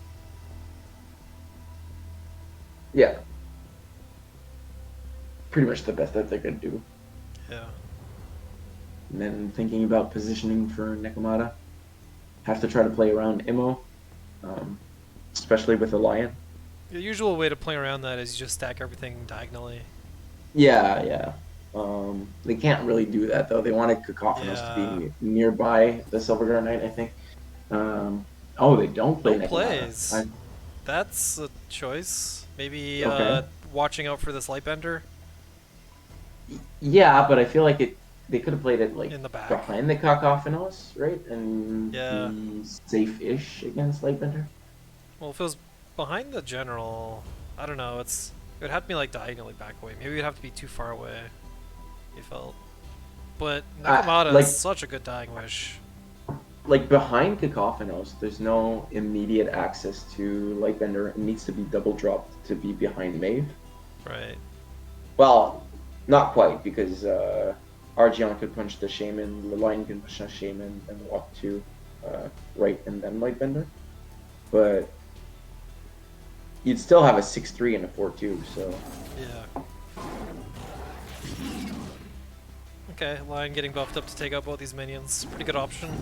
Because if this Azure Herald can do whatever it wants, or Azure Horn Shaman, it's well, we saw what it did the other game. Such a crazy tempo boost. Yeah. I think we're definitely going to see a trade here.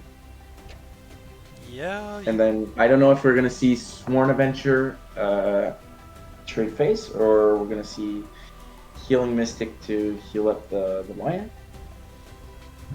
This Rite of the Undervault showed up one turn too early. I guess it has to be replaced. It's kind of unfortunate.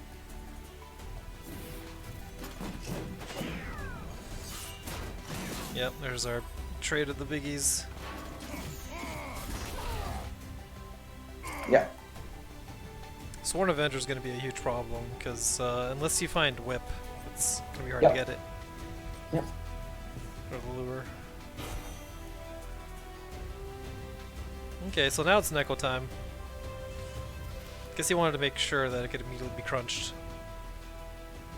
I guess another one. Yeah.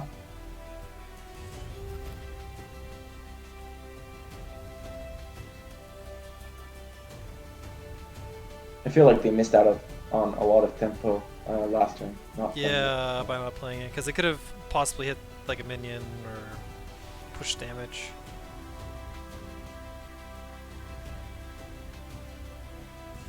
Okay, I'm not going to replace the right. Able to keep that, because next turn is going to be huge for it. Yeah. Especially with the Manithal. Like 3 discounts as well, I think. Exactly. No, you definitely keep the right at this point. Yeah. You just have a ton of damage to your face, though.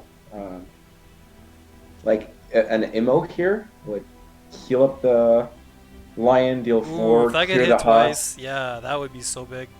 Healing Mystic on the Tiger might actually be decent, or on the Lion. Well, yeah, it does the same, but without full face damage. Yeah, and clearing the 4/4 next door.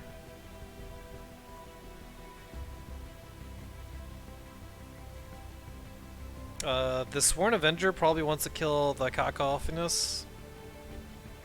Yeah. I think you can just Healing Mystic the Lion, go face with it, trade the Husk, then you can attack the Necromata with your face, then you can attack the Cacophonous, and you're left with 3 mana. So... Yeah, that lets your Sworn Avenger kind of escape freely. Yeah. You clear the board, you've got 3 mana left. Well, check it out. We might see exactly that. So you probably play it just a Narcolyte Sentinel for Sentinel. tempo. Yeah, Sentinel can also clear the Necromata. But, I mean, you have to actually pump up your Avenger somehow, so unless you're hitting Maeve. Yeah. You could replace the Blood Tier here, I guess, but... Oh, okay, there's... Yeah, no, Yeah, that's Civic Crucifer's gonna deal 2 more face damage and use the Arclight Sentinels opening around it. Yeah, that didn't think about that. Yeah, really good turn from Stoic. Oh, yeah. Rats, all rats is gonna have a really strong turn of his own now, being able to cast at least one of these 1-drops from his hand, as well as drawing to fill his hand. It's not ideal, but he should be able to get a couple plays off of this. Yeah, so you start with walk 2 up, definitely on a mana tile, so that you're out of range of the 2 2 attack minions. Probably play the 0 attack the 0 mana minion. Play I think you play the Dialtis or the Altus is the Desolator right bigger. now and then refill your hand. Yeah. You might want to play Dialtis so that Desolator doesn't get Whoa. no. Never mind. Okay, really didn't expect Um, that. what if we... yeah, so now our discount level is at 4. I mean, if he gets Underworld Vault again, it's going to be even better, but I feel like that was his chance to use it. Yeah, I think so too. And he's not running away from damage here, so... Yeah, going straight in.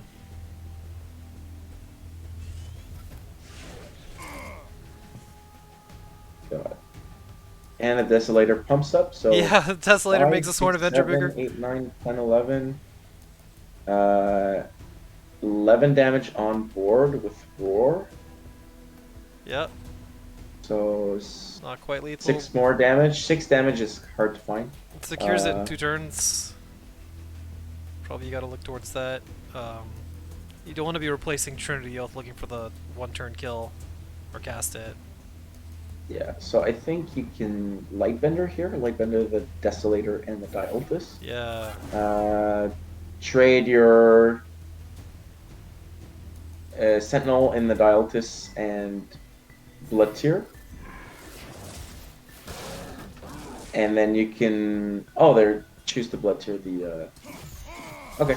I thought they would trade Sentinel. No, I guess their Stoic is prioritizing maximizing like how many units you've got on board, just having the biggest amount possible. Yeah, yeah. I thought they would have gone face Yeah, with Sworn push a Avenger little more. here. Yeah. Because, like, Rats is in a dire situation with nothing on board and no cards in hand. But if he's got HP, if he had a right out of the Undervault here, then maybe he can play enough stuff to come back. Absolutely needs right of the Underworld. Whereas if you go face, well, I mean, Stoic still is going face, so it's pretty much on a 1-turn bar. Either way. Replaces and finds Lure. Yeah, replacing that Underworld Vault was pretty brutal. It seemed like it made and walking into more damage, like walking into the just Sentinel damage. Yeah, punch Sentinel once. Okay. Well, congratulations, Stoic Rooster, on a 2-0 victory versus Rats, all Rats. Yeah, we saw some good plays from Stoic Rooster. Yeah, some strong stuff.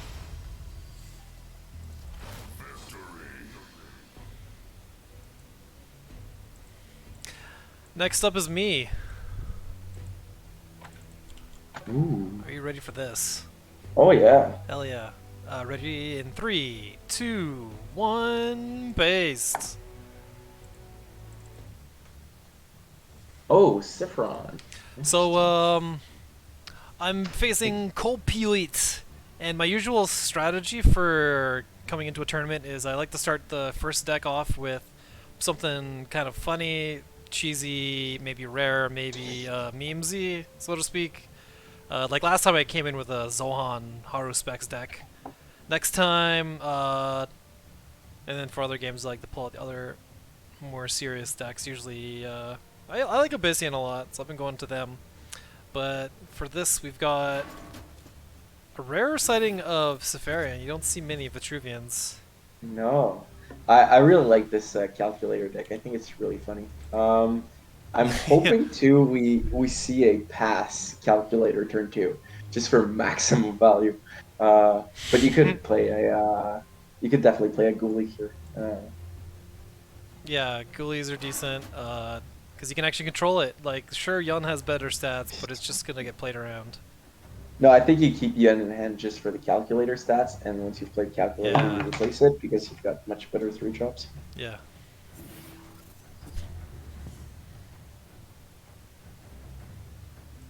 And no battle pets. Yeah, drew Calligrapher, so that one's an easy swap.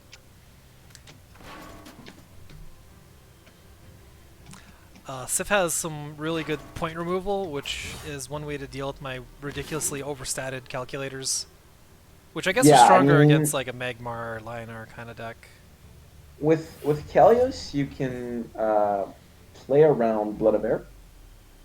Play around everything but Blood of Air, sorry. So Oh you yeah, can yeah. try to play it far away out of Sense World Reader range. Here you can take the tile and prevent the 5 mana, right? So you can, it's gonna be safe for one turn Yeah. because you can't constrain it unless you Copiate would have Blind Scorch. Instead, I play the calculator right in its face. Oh yeah, but you prevent the ramp. Yeah, So this stops Copiate from just taking 2 steps up. Yeah, he's not too happy about that. We get the rare Sith angry face. That's also the it's cool a pretty alternate good skin you can get. calculator. Yeah, this It's a pretty calculator's good it's gonna calculator. like almost two-shot him. Oh, Yeah, Chuckle Copiate Michael. has a nice gauntlet trophy. I hadn't seen Yeah, that yet. won the September Gauntlet. Congrats. Nice to see Gauntlet Warriors representing. Okay, so Rasha's Curse is the way to steal the mana tile. Yeah, but I mean, Copiate is at least healthy, so they're going to be able to Blood of Air the calculator next turn. But Yeah. Not really any options for body blocking it though. no, nothing against Blink either. So Yeah, it's so hard to stop Kalios from getting in, which is why Calculator's perfect in this deck. yeah. Or with this general. And here I thought Starhorn was like what to do for pets, because it's like, oh, you can draw more pets. But no, just play Kalios, get in their face, and have some cool Song High stuff in the back. Like Zendo, for instance, is a great combo with Calculator, because they just bonk into it. Yeah, absolutely. So I've got No, three this of is both. it's definitely a good deck and a viable one too. Yeah, Especially in a format with less good decks that can like, right. you know, stomp it. Like a I Golden think it's Storm actually would get around it. yeah, I think it's definitely a viable deck.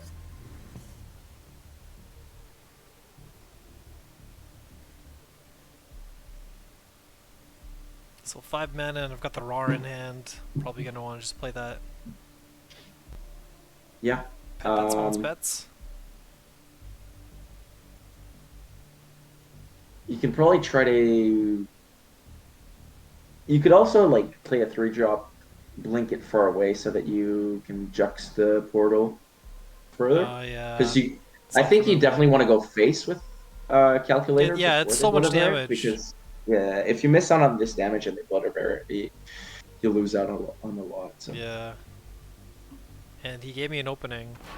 So I'm taking it. Oh, I'm 12 to the face, that's half. One more of those and it's game. okay, but you do play the roar. Yeah.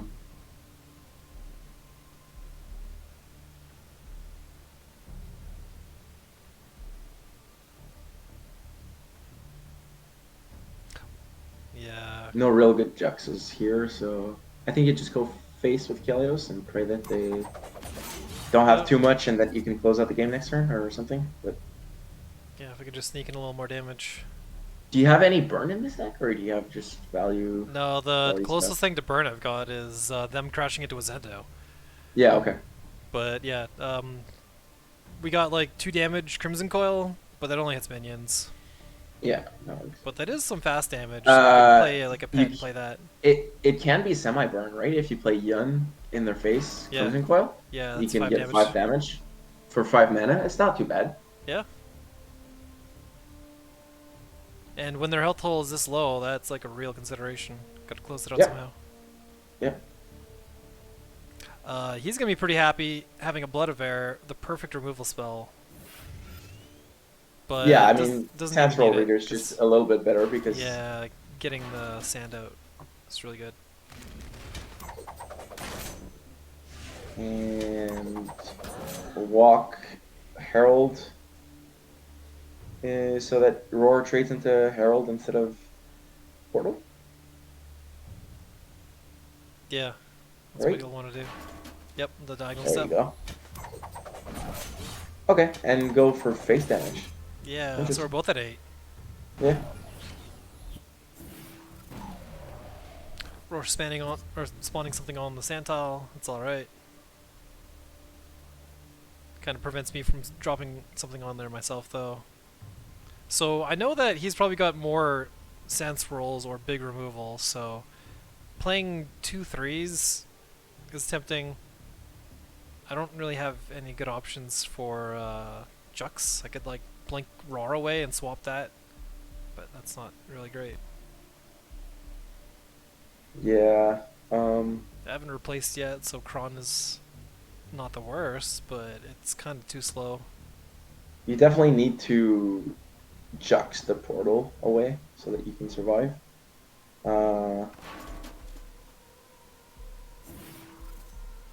Instead, it's time for Yun and Yun. Yun, body blocking. Okay. You're not dead on board. But you're dead to just Blood of Air, though, right? Yeah. Could just take out one of my blockers and run in. Yeah. So you don't have Spiral in this deck, right? I think no, the Spiral would have ended it. Well, you didn't have the mana, but right, yeah, it could be this type of situation where, you know, you get a big hit off Calculator and you try to just win off Spiral. If you're really lucky, you get Zendo and you kill them. But if you're in this kind of situation, the Calculator damage can maybe be enough to bring you into a Spiral damage likely. Obviously, you have to survive, which playing a bunch of battle pets doesn't really help you. The White Widows I've got are like the backup plan. It's also a replace deck. Okay. Okay. But yeah, we didn't see that side of it. Ooh, got smoked game 1. But hey, let's check out game 2. At least you got a nice Calculator in. Yeah, that got in and got a lot of damage, so I can be happy about that. Alright, ready for game 2?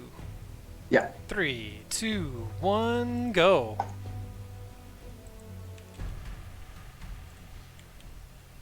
Alright, so bringing it back, and no Vitruvian, so... Yeah, I had a Vitruvian deck, another Sif deck that I could have pulled it out. I decided against using it because... Oh, no, you're not bringing it back. Sorry, it's Copia that has Copia's here with a replace deck. Replace a nice, deck featuring Crusader, turn 1. Yeah, Crusader Zendo is pretty nasty. Yeah, because that's a 0 cost giant stats. So in Spirit, it's kind of the same idea. Yeah, so here you definitely want to play the Suzumibachi if you're Kopio Whitey because... That moves faster, basically? Well, no, because of Lure. Yeah, it doesn't die to that. Yeah. Which I've definitely got and probably would have used to deny me the mana tile. Oh, absolutely. Here... Not much for you to play. I don't have any Dying Wish or any reduction costs on it. My value I'm getting is from these blue Conjurers.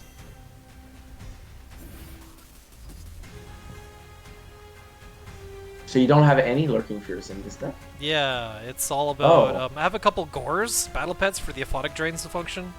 Okay. So it's almost like a Zorzul deck without Zul. Yeah. Which I guess this deck's possibly going to get a lot stronger in like a week or two once Big X comes out.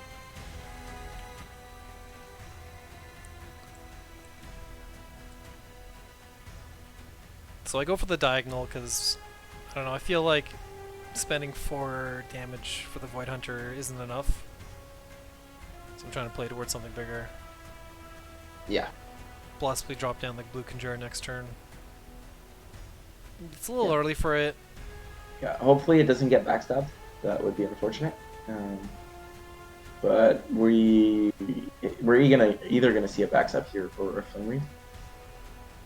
Yeah. And I feel like a 2/5 Flame Wreath would be really good. Yeah, takes the middle mana. Okay, just Suzu going in right away. Yeah, this is fine too.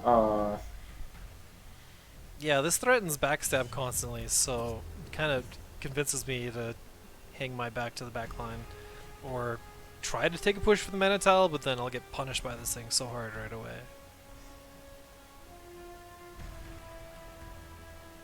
Yeah, I would have expected Kopio YT to play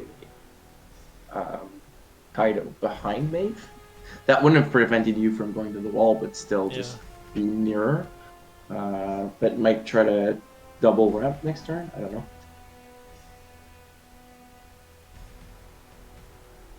Yeah, his hand's pretty good stuff. He's got this pumped up Astral. I do have carry-on collectors for cost reduction, but I don't think I'm getting any Dying Wishes. Or no Lurking Fears, but yeah, right. Might as well get these mana so he doesn't get them. Don't worry for that.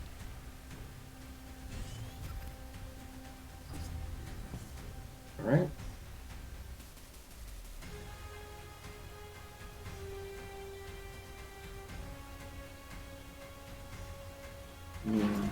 Yeah, Kopio YT just has a free range to Kron or even Astral Crusader. Yep.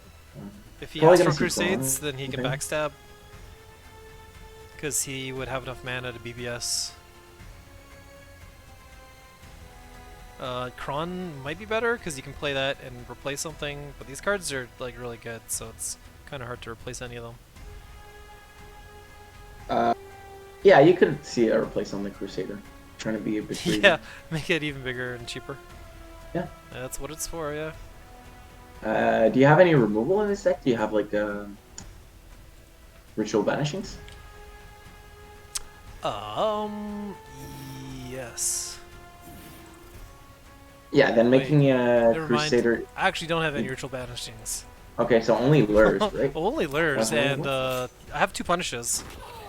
Oh, okay, punishes. Okay, so there is a reason to make Crusaders cheaper. If you didn't have any removal, then you're probably better off as Kopio to keep the 4 mana Crusader in your hand because it's gonna be good enough. But against removal, having it cheaper and being able to play 2 things at once, like Crusader on top of Zendo or Crusader on top of another Kron, is better.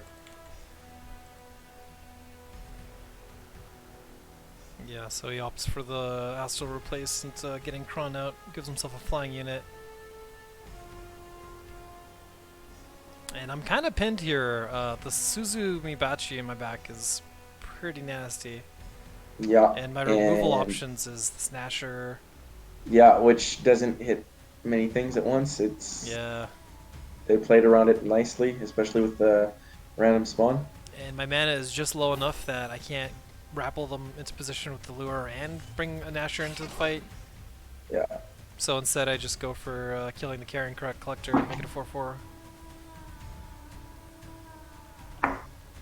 Yeah, it's alright. I'm not too concerned about my health total because I figure I can just heal back up with the Photic Drain. Yeah. Which is what you do here, right? Nasher, Photic Drain? Yeah, because I can hit Kron, Nasher, Photic Drain, clear it, and the Flyer at the same time. Yeah. And hopefully Copiate doesn't have an inner focus for this season of Legends. Because the Zuibachi, you can just load it with spells and it does so much. Yeah, yeah. Oh, you do have Lurking Fears. There you go. Yeah.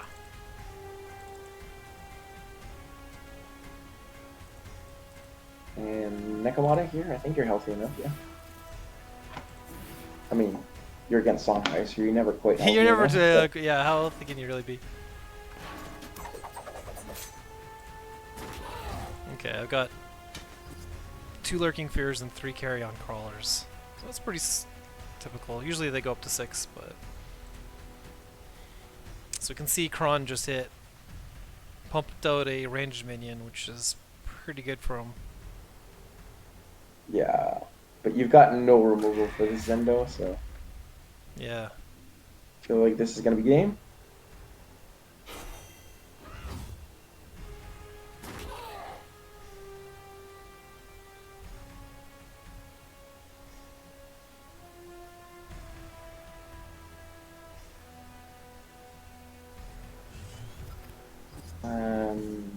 Yeah, another Jux. Okay. There you go. Could have Jux back Suzumibachi for a backstab. I feel like they missed out on style points there. All right. Well, unfortunately, our tournament organizer, Caster, is out. Yeah, there was no getting around how good Grandmaster Zendo is. At least not with what I'd rolled in with. Yeah, not much removal options because you have Punish, but it's not that easy to activate, especially if it's far away. Yeah, You're not because Passiva. if I use the Punish on Zendo after I've already hit it, then I've already lost my turn for movement, essentially. Yeah. And he's not even going to let me punish it because he swaps it away. Yeah, no, it's so far away. Yeah. It's very hard for you to deal with. Well, that is the end of my tournament run here. Won't be making it to round of 8 next time. I think next time the Abyssian deck I'll bring in is a Cassie, because last time I came in with a Lilith. You know, round it out. Maybe we'll find some new meme deck to open up with. Or maybe we'll get a fewer than 3 deck format. Some people were asking for the 1 deck format where you essentially Iron Man the whole tournament with just a sideboard. Yeah, 1 deck with sideboard I feel like could be okay, but 1 deck no sideboard would be, I don't know. I like the variety. That's a little at least. little rough. Yeah, I like the variety. Yeah.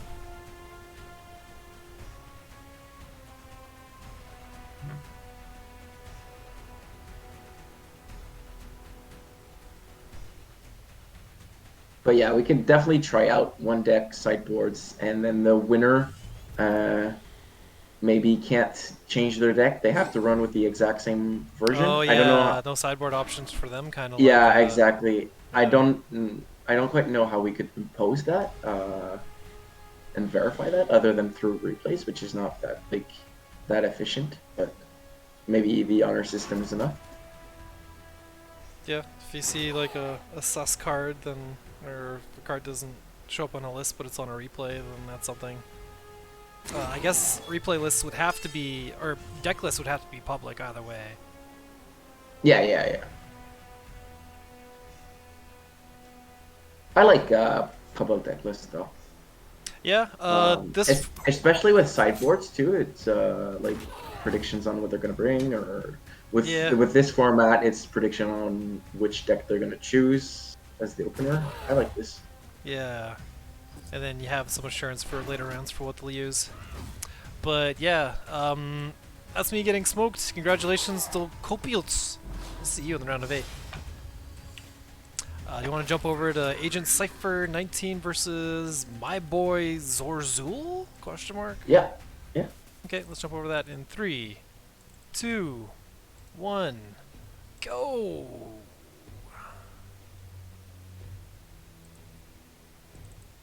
Got Maeve with Mobius and Arcanist. Maeve. Mobius! This is the should one die Mobius with Mobius. Yeah. Mobius is funny because if you ever dispel it, whatever stats it has at the time are locked in. Yeah. Which you'd usually assume that its stats go back to 3-5, but definitely not. This is too weird to solve with just EMP. Yeah, because it's sort of, when it swaps, it's sort of permanent stats, like polarity.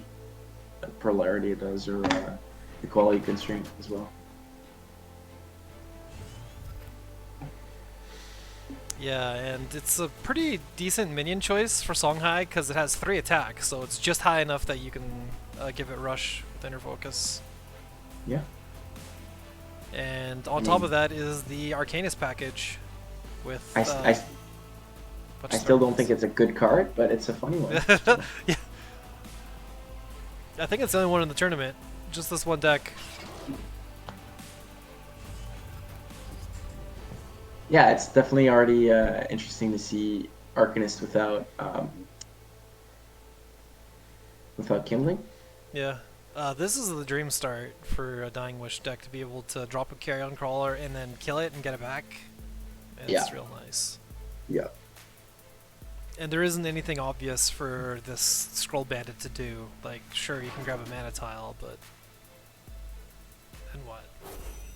Well, I mean, he could intervoke, Miss Dragon Seal it, Yeah. which is definitely what we're gonna see, right? Yeah. Nice. Dark Fire Sacrifice could be pretty cool with the Arcanist's 0-mana spell. Yeah. Really cheap. You don't really want to sacrifice your stuff as Songhai unless you get like a Prismatic Illusionist, and then you can sacrifice an illusion. But yeah, minions are typically a little too high value. I guess the lowest value minion, just these mana forgers cashing in for something else.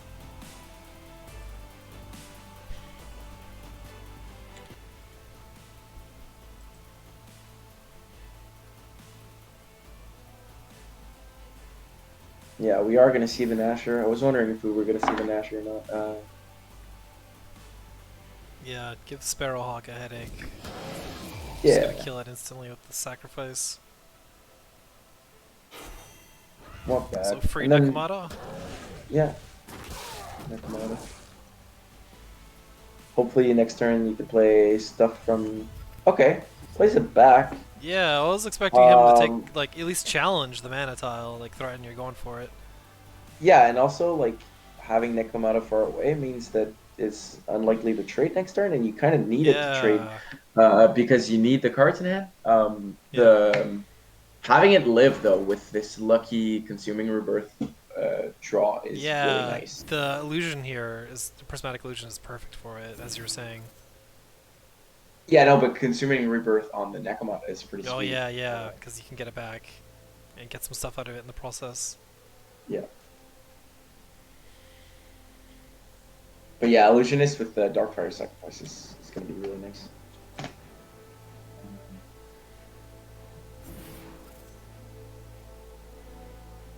Is Mana Vortex enough of a card to keep? I feel like you'd replace it. I think you keep it. I think you keep it here. Well, I guess he's already used his replace for this turn too. Yeah, this Prismatic Illusionist in the back line is going to be a huge problem. Maeve is going to want to replace and find a whip. Yeah, well, you start with Consuming Rebirth to get some more cards. Yeah. Yeah, and then replace, but yeah, not quite. Not quite good enough. It's not a bad turn.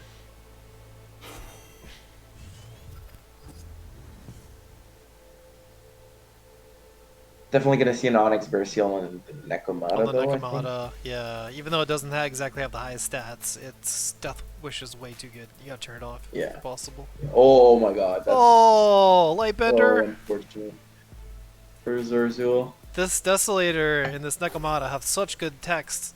To turn it off with this 2/1 shitter with no text is so strong. Well, yeah, and it's minus 12 HP on the board, which is pretty just huge. Turns them down.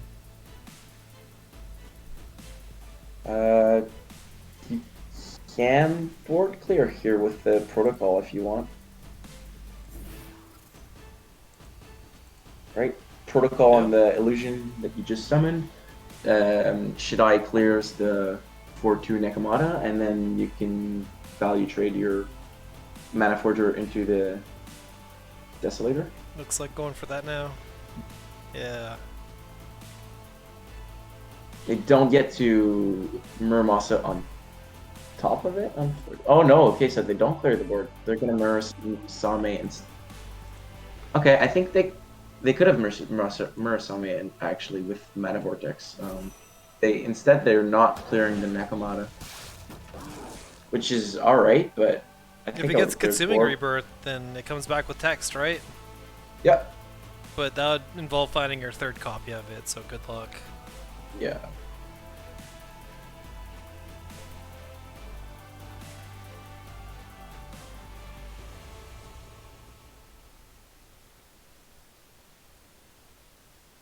Next turn, we got a possibility for Grimes and Nasher.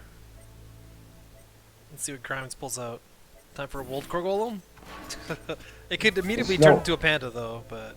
I mean, yeah, there's no BBS, too, either for the Nasher, so... Yeah. Mobius is showing up. Maybe it's time to shine, even though there's kind of too much stuff out. Oh, that's a nice one for the slots. Not bad. Yeah, that thing's huge. Like, that kind of demands the OBS. Even though you'd want to use it on the Grimes to stop something else from popping out. Yeah. Suddenly there's a lot of OBS targets.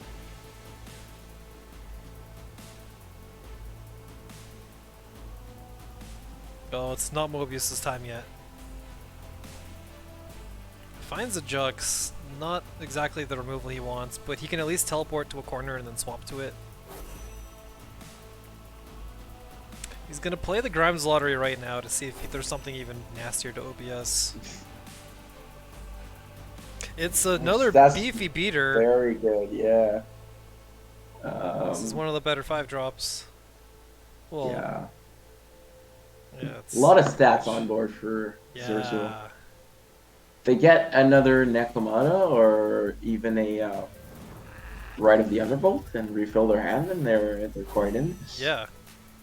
Agent Cypher has not found an owl yet to make their board value huge. So yeah, there's nothing to push damage or to close out the game.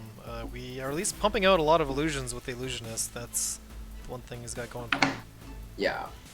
No threats for kindling though. So this illusionist is nice, but it's not like that threatening, right? Yeah. You've got time to deal with it. No good draws for Azul though. So yeah, this lure big is board, way too late. Yeah, big board, but nothing else. I mean, you still lure. Yeah, and it takes care of their factory. Yeah, exactly. And this wall is just closing in.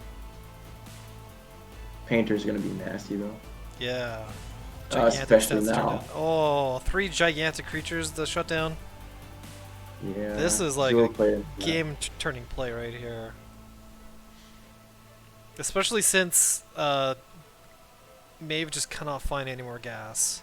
Yeah, exactly. Needs basically a replace to a vault. If she wasn't out of gas, this wouldn't be too bad because pandas can still be chakrammed later on, so they can be useful. But since they're out of gas, they just don't have anything here. It's gonna shut them down completely. Yeah. They desperately need a Rite of the Underworld now. It's a pretty hard thing to play around though, because you want to push in as quick as possible.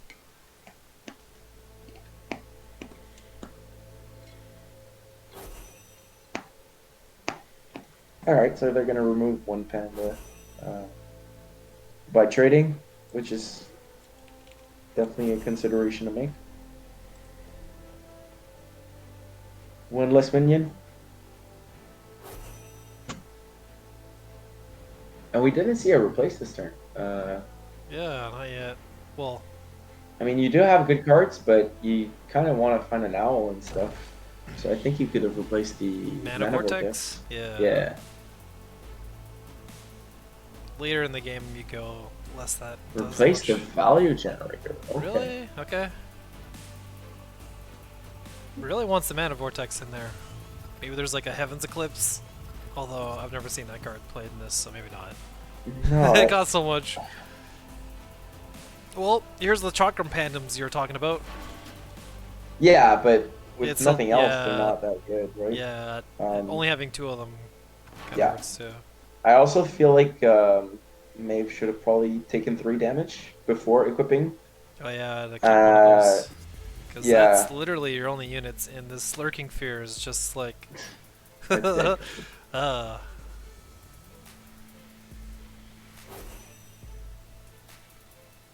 Mana Forger in the corner, you ain't touching this. Also makes it really good for Jux. Yeah.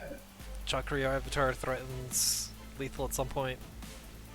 So, no huge turns from Agent Cypher, but since Maeve is completely out of gas, it doesn't matter. Yeah. But Maeve does have like an explosive replace. Oh, that is... that's why they were keeping the Mana Vortex, for a cheaper spiral technique. Okay. 6 mana spiral technique. Oh no, never mind. Yeah, this is enough. You can teleport 2 things in, blast them with the bolt. Yeah.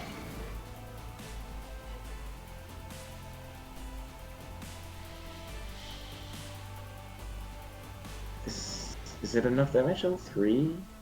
That's 5. close. 5 plus 2 is 7. 7 plus 8 is 15. So yeah, it's enough. Okay, they could have backstabbed, Jux an illusion in, and then spiral for lethal, but they missed that. Yeah. No lethal, huh? Or not even using the spiral.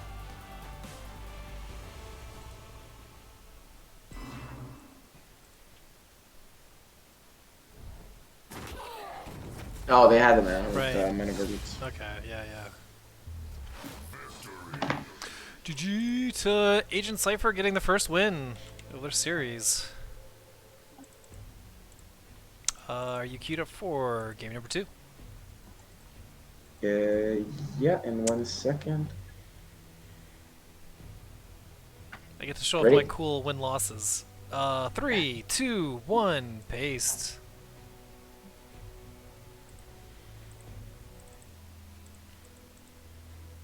Alright, so it's double swap again.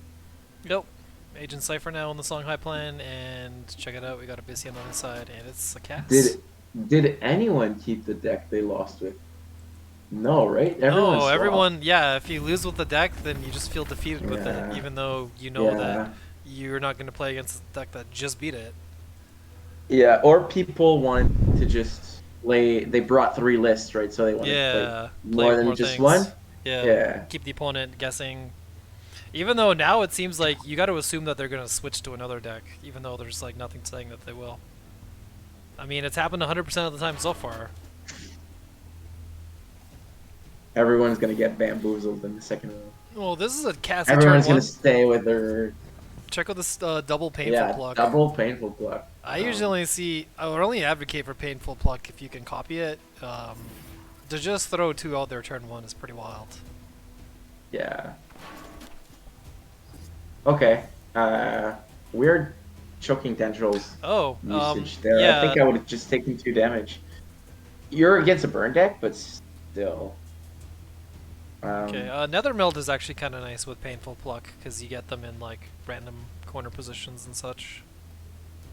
Well, top right corner is a pretty lucky creep tile for that. Yeah. Laura Weaver, gonna draw some double spells. Probably what Cassie's doing next turn. Maybe yeah, so he's got a wizard type. Yeah, creep. Wizard Cass. Yeah, wizard creep. It's gonna be hard to survive a burn though. I feel like because Munch is decent, but it's the Riva's not gonna have that many minions, and otherwise healing options are pretty thin. And they actually decide to replace the Munch, which is a little weird. Yeah, that's like a key card in this matchup because you're getting burned from a distance and to heal back up, and you're seeing a minion here. That's about the worst spell to copy as well. Yeah, now we have multiple obliterates, so you replace them and then you start drawing them again. Yeah. And then it copies them again, and it's like, it's impossible.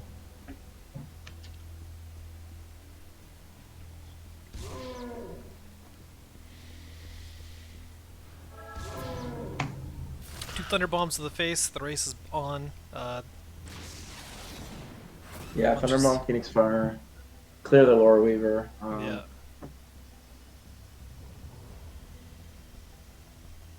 Go face with Jammer. Cassiv is already very low. Meanwhile, the best play over here is a pet. Well, I guess a 4/4 with like a tiny ping attached to it. The ping does knock an artifact pip off. Yeah. So it's probably better than use. Night Fiend with 1 more mana with a ping would have been really nice. Yeah, to be able to just freeball that Spelljammer. I think you have to Nethermeld, Choking Tendrils, Ooze, Walk 2 back. And it's not very good. Yeah, it does spend all your mana, and again, Night Fiend kind of being, I don't know. I would prefer Azure Heralds, but they fill totally different roles. Yeah. I mean, in this matchup, you definitely prefer Azure Hells, but... Yeah, right. I'm looking at a Songhai Burn list and thinking that. Got some inevitability from Geomancer, so you never really run out of gas. Okay, going for a ping, so we're not doing the line you suggested. Keeping all these spells intact, I guess, for a bigger threat, which is a choice. Yeah, but this means they have to take 6 damage, so... Yeah. From the 3 from Jammer and 3 from being in range of the Crescent Spear, so... I don't know. Are they just dead here? I think so. Yielding Depths isn't going to get there. 4... And funny thing is, 5, Klaxon 6, doesn't 7, even 8, like 9. stop this train. So it's only 9 damage, so it's... They would have needed a Phoenix Fire, or a second Thunder Bomb for lethal. Didn't find it. Yeah. I think we're probably going to see a Geomancer here, and... Walk 2 back. Alright. Probably Heartseeker first, then Geomancer. It is the one Kotatsu Not? Thunderbomb, huh? Okay. Full Hurl will just go face. Yeah, that seems fine. Not getting any value off this 4 Winds Magi, but... Yeah, so you can play the Heartseeker back first and then go face. Yeah, might as well. It's gonna cool down next turn. Okay, taking steps forward, so the Heartseeker's not safe.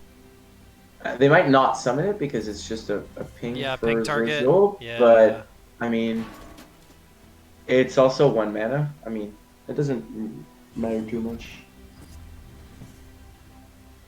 Klaxon! Riva doesn't care about Klaxon. Yeah, Phoenix Fire is just lethal. Yeah. GG's. Going for some Panda style points. Terrible matchup for Zorzul. Yeah.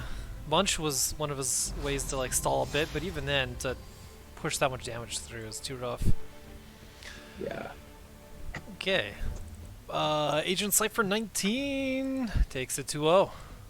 Which brings us to our final series. Steph Dawnhart versus my boy Modius. Modius. I've had a lot of series with Modius on this channel. He's usually into Vanar and Magmar, which are pretty rare factions in this tournament. Ready for game 1? Oh yeah. Okay, let's go in 3, 2, 1, pace.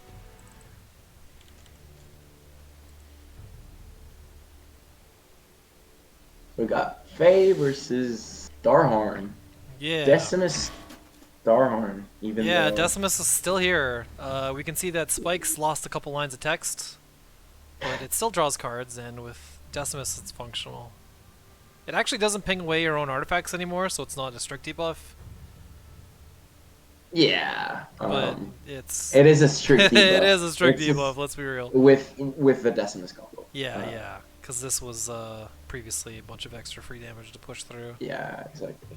Tech spikes can still be sort of used, but this is a dispel list. We don't see any dispel targets or like dispel sources, but there's all kinds of things that want to be dispelled here. If like both players are drawing 3 cards, you want a deck that's going to play more cards than the opponent, obviously. So you want an aggressive list. So just losing that 3 extra damage, even though if like both players take 3, it's always just a buff. It's always just a bonus. So it's a nerf for sure. So we see a Vindicator played kind of in the front line, which I think is not where you want it because it's essentially a grow 2.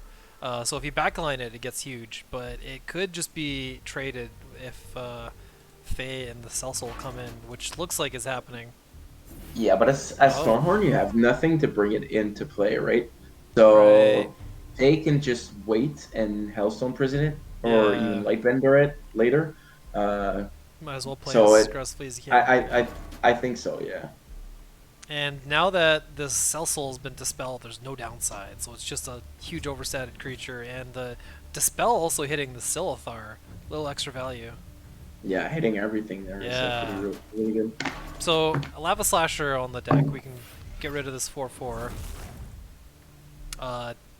The Lightbender will oblige to trade into that, so it's not getting him too far ahead, but it seems pretty strong. Most likely, we might see the Lightbender trade into the Silithar so that it survives, and then taking 4 damage. Silithar didn't so that she has take a bite. a 3/1. I'd have expected it to hit Faye once, but maybe he's playing around the BBS or something.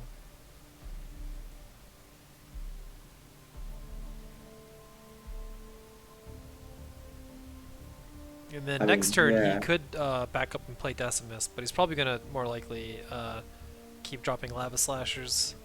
Steph Donhart, on the other hand, has a couple options. Mentor into BBS gets the damage rolling, and this Wisp is maybe even a better idea. Yeah, I think this trade then.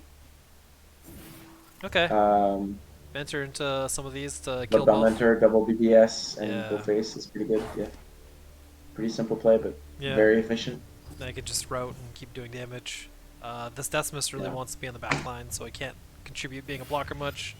So Lava Slasher it is.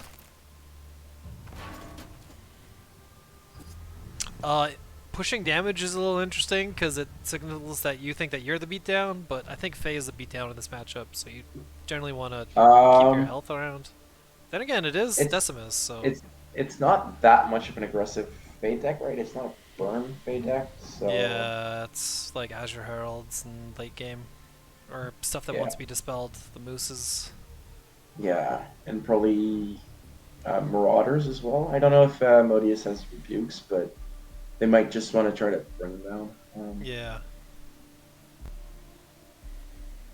Decimus combo just does nothing though. There's no flash either, so it's 7 mana, deal 6 damage is not very good. You have to try to set up a Decimus so that it survives, and then maybe give a second Decimus into spikes for it to be a good play in my opinion. Wisp coming Seems unlikely with 4/4 Decimus. Yeah. Maybe the play for Modius is drop an overstated Haruspex. Although Steph's gonna like the card draw. We could potentially maybe see a Decimus buff, like make it 4/5 and make it more of a board-based burn thing. If it survives, then you've got a potential for spikes instead of just a combo piece like it was in an original Duelist that you just hold on to and just burn your opponent. Makes exactly I think that could be more interesting. Yeah, I think it could be more interesting that way, and Decimus as a 4/5 would not be a joke to play as a tempo. Yeah, and it might pick up some other lists that use it. Like I've got a Cassie deck that actually has Decimus in it, and if it was if it got the Abyssal Noble treatment, it'd be pretty good. Can you draw your opponent cards with Cassava with Abyssian? I feel like you can. There's a card that like the right that draws cards from your opponent's deck? No. Can you make your opponent draw cards or have more cards in their hand? Not really. Other than stuff with like Lacehound and cards like that. Yeah, Symmetric Draw, Spelljammer. Yeah. So Haruspex kind of takes me back to my first deck I brought into a tournament, which was Haruspex plus Bastions plus Kajuta plus Mirrorim, and then like looping that. It was kind of silly. But I threw away both my Kajutas turn 1, so didn't end up winning that game. See the Lucky Hearth Sister to swap in the Haruspex for some Warbird action. And we've got some Blood Tears in the back to finish it off. Yeah.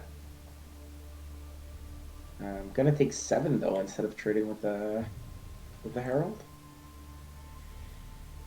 Yeah. I thought they would have traded the Herald and then just crypto BBS it to finish it off. 7 damage to the face is a pretty big tax.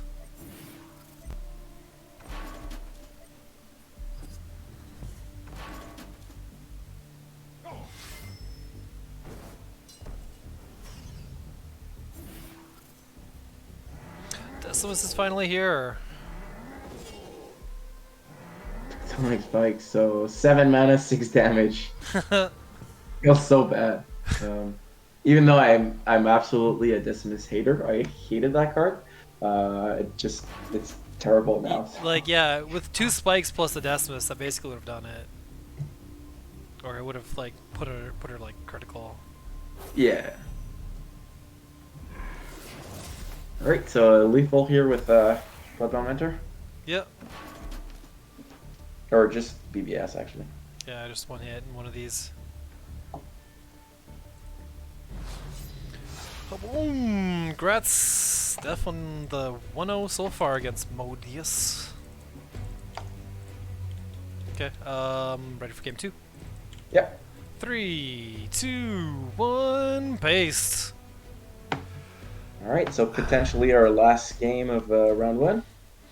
Yep, potentially. Oh, and another calculator deck. Interesting. Woo! Let's go, Against Steph. Burn Fey, mostly?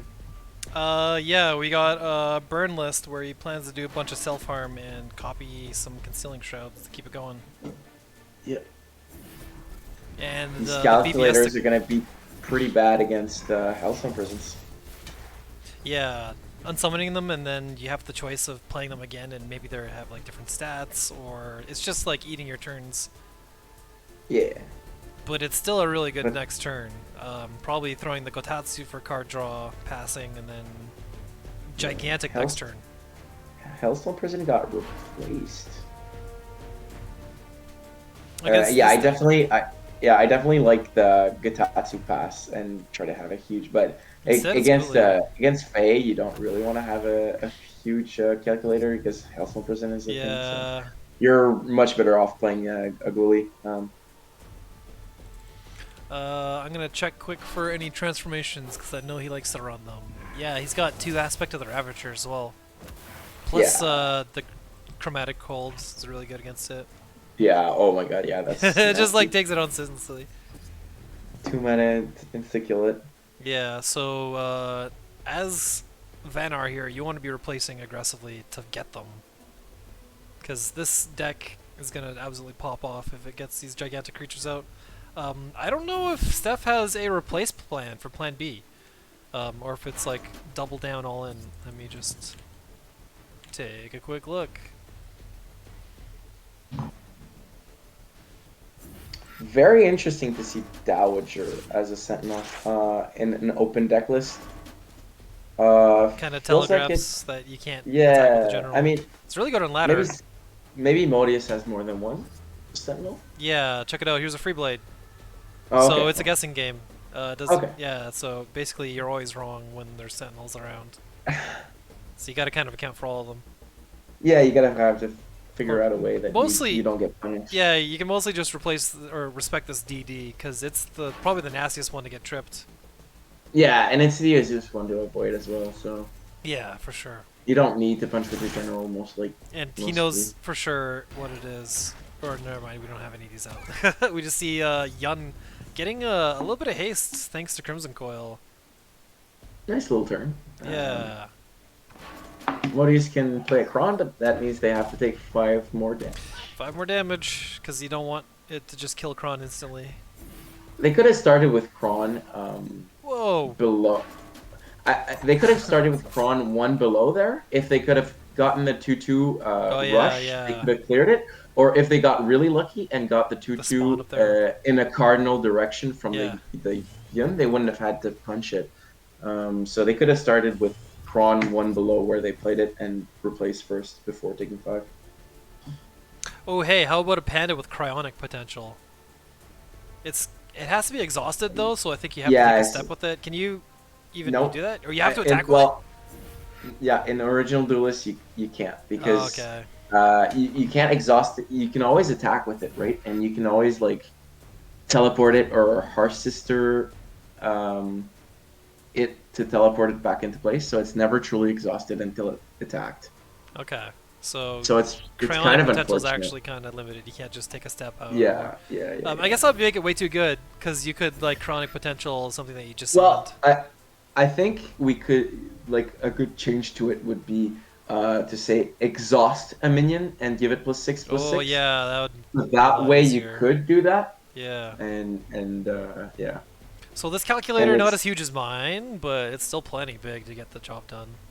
Yeah, well, Steph had a 12/16 earlier, which was the same as yours, and now a 9/15. So yeah, pretty good. And then RARs are kind of nice to drop out afterwards, but they're just like stat monsters to keep in hand. And meanwhile, Modius's way to deal with it is you can slow everything down now with these Draugrs. Yeah. So I think Doesn't full prevent retreat. blink, but No, you can still blink in. yeah. So if you put a diagonal down and right, that would probably be. Well, actually, no. There's no way to prevent it from getting in. Nope. So congratulations, Steph Donhart, for 2 wins. From the looks of it, because this calculator is gonna do some Yeah. work. Yeah. Pandemonium? Really? I'm very surprised to see that card in this deck. It kind of skips you a turn, but cool. Well, we have all our results. Yeah. I'm gonna quickly show off the bracket and where we came to. Alright. We had in the round 1 12 Linars, 12 Songhais, 11 Abyssian, 3 Vitruvian, 8 Vanar, and just 2 Magmar. I feel like we got both Magmars out, I'm pretty sure. And I feel like we got a lot of Abyssian out at the same time. Yeah, I'll That's redo good. these numbers for the next round so we can see exactly how these guys came to be in terms of like what the stats are out and like which these generals are being knocked out or which faction goes extinct first. It also means it looks like you are matched against Left Hook next. Alright. Strong stuff. And we had Snowy Onion is going to be matched against Erisdina. Yeah. Stoic Rooster. Erisdina being the only upset of this round, right? Yeah, Erisdina was one of the people who was against someone who was seeded and won. But then again, Yeah, exactly. yeah, that was also me messing up the seeding and not realizing. Yeah. Okay. We got Snowy Onion versus Erisdina, Stoic Rooster versus Copiate, Agent Cypher versus Steph Donhart, and PonchoMango versus Left Hook. So I'm going to post all these replays in the channel now, and then I'm going to post the updated bracket and the 1 week turnaround thing sometime tomorrow. Thank you, PonchoMango, for coming on to do some co-casting. That was a lot of fun. Thank you once again for organizing, casting, doing everything basically. Wouldn't be able to have a tournament without you, so thanks a lot. Yeah, it's great, and thanks everyone for coming to watch. We will see you for the round of 8. I don't know if I'll be able to get Poncho on the horn again. Maybe we'll swap it up and we'll get Stoic Rooster. But hey, maybe we do a tri-cast or something. Who knows? Yeah, definitely could be cool to have a tri-cast or just a different caster. Yeah. If I'm available, I'm down to cast. Otherwise, I don't mind. Cool. Well, let's call our show. It has been 3 hours, 47 minutes. And that's actually a little quicker than I thought it would go. We had a couple bromes in there, but people generally... Snowy Onions Brome was the only... We only got the 1 game of it, but Yeah. Which is good, right? If you win with Wizard Brome. Yeah. Good it's like, thing let's we just have do it it for all... Yeah, you can't just have all 3 games with it. Okay, well, we are out. Good night all, and thanks for joining. Adios. Good night.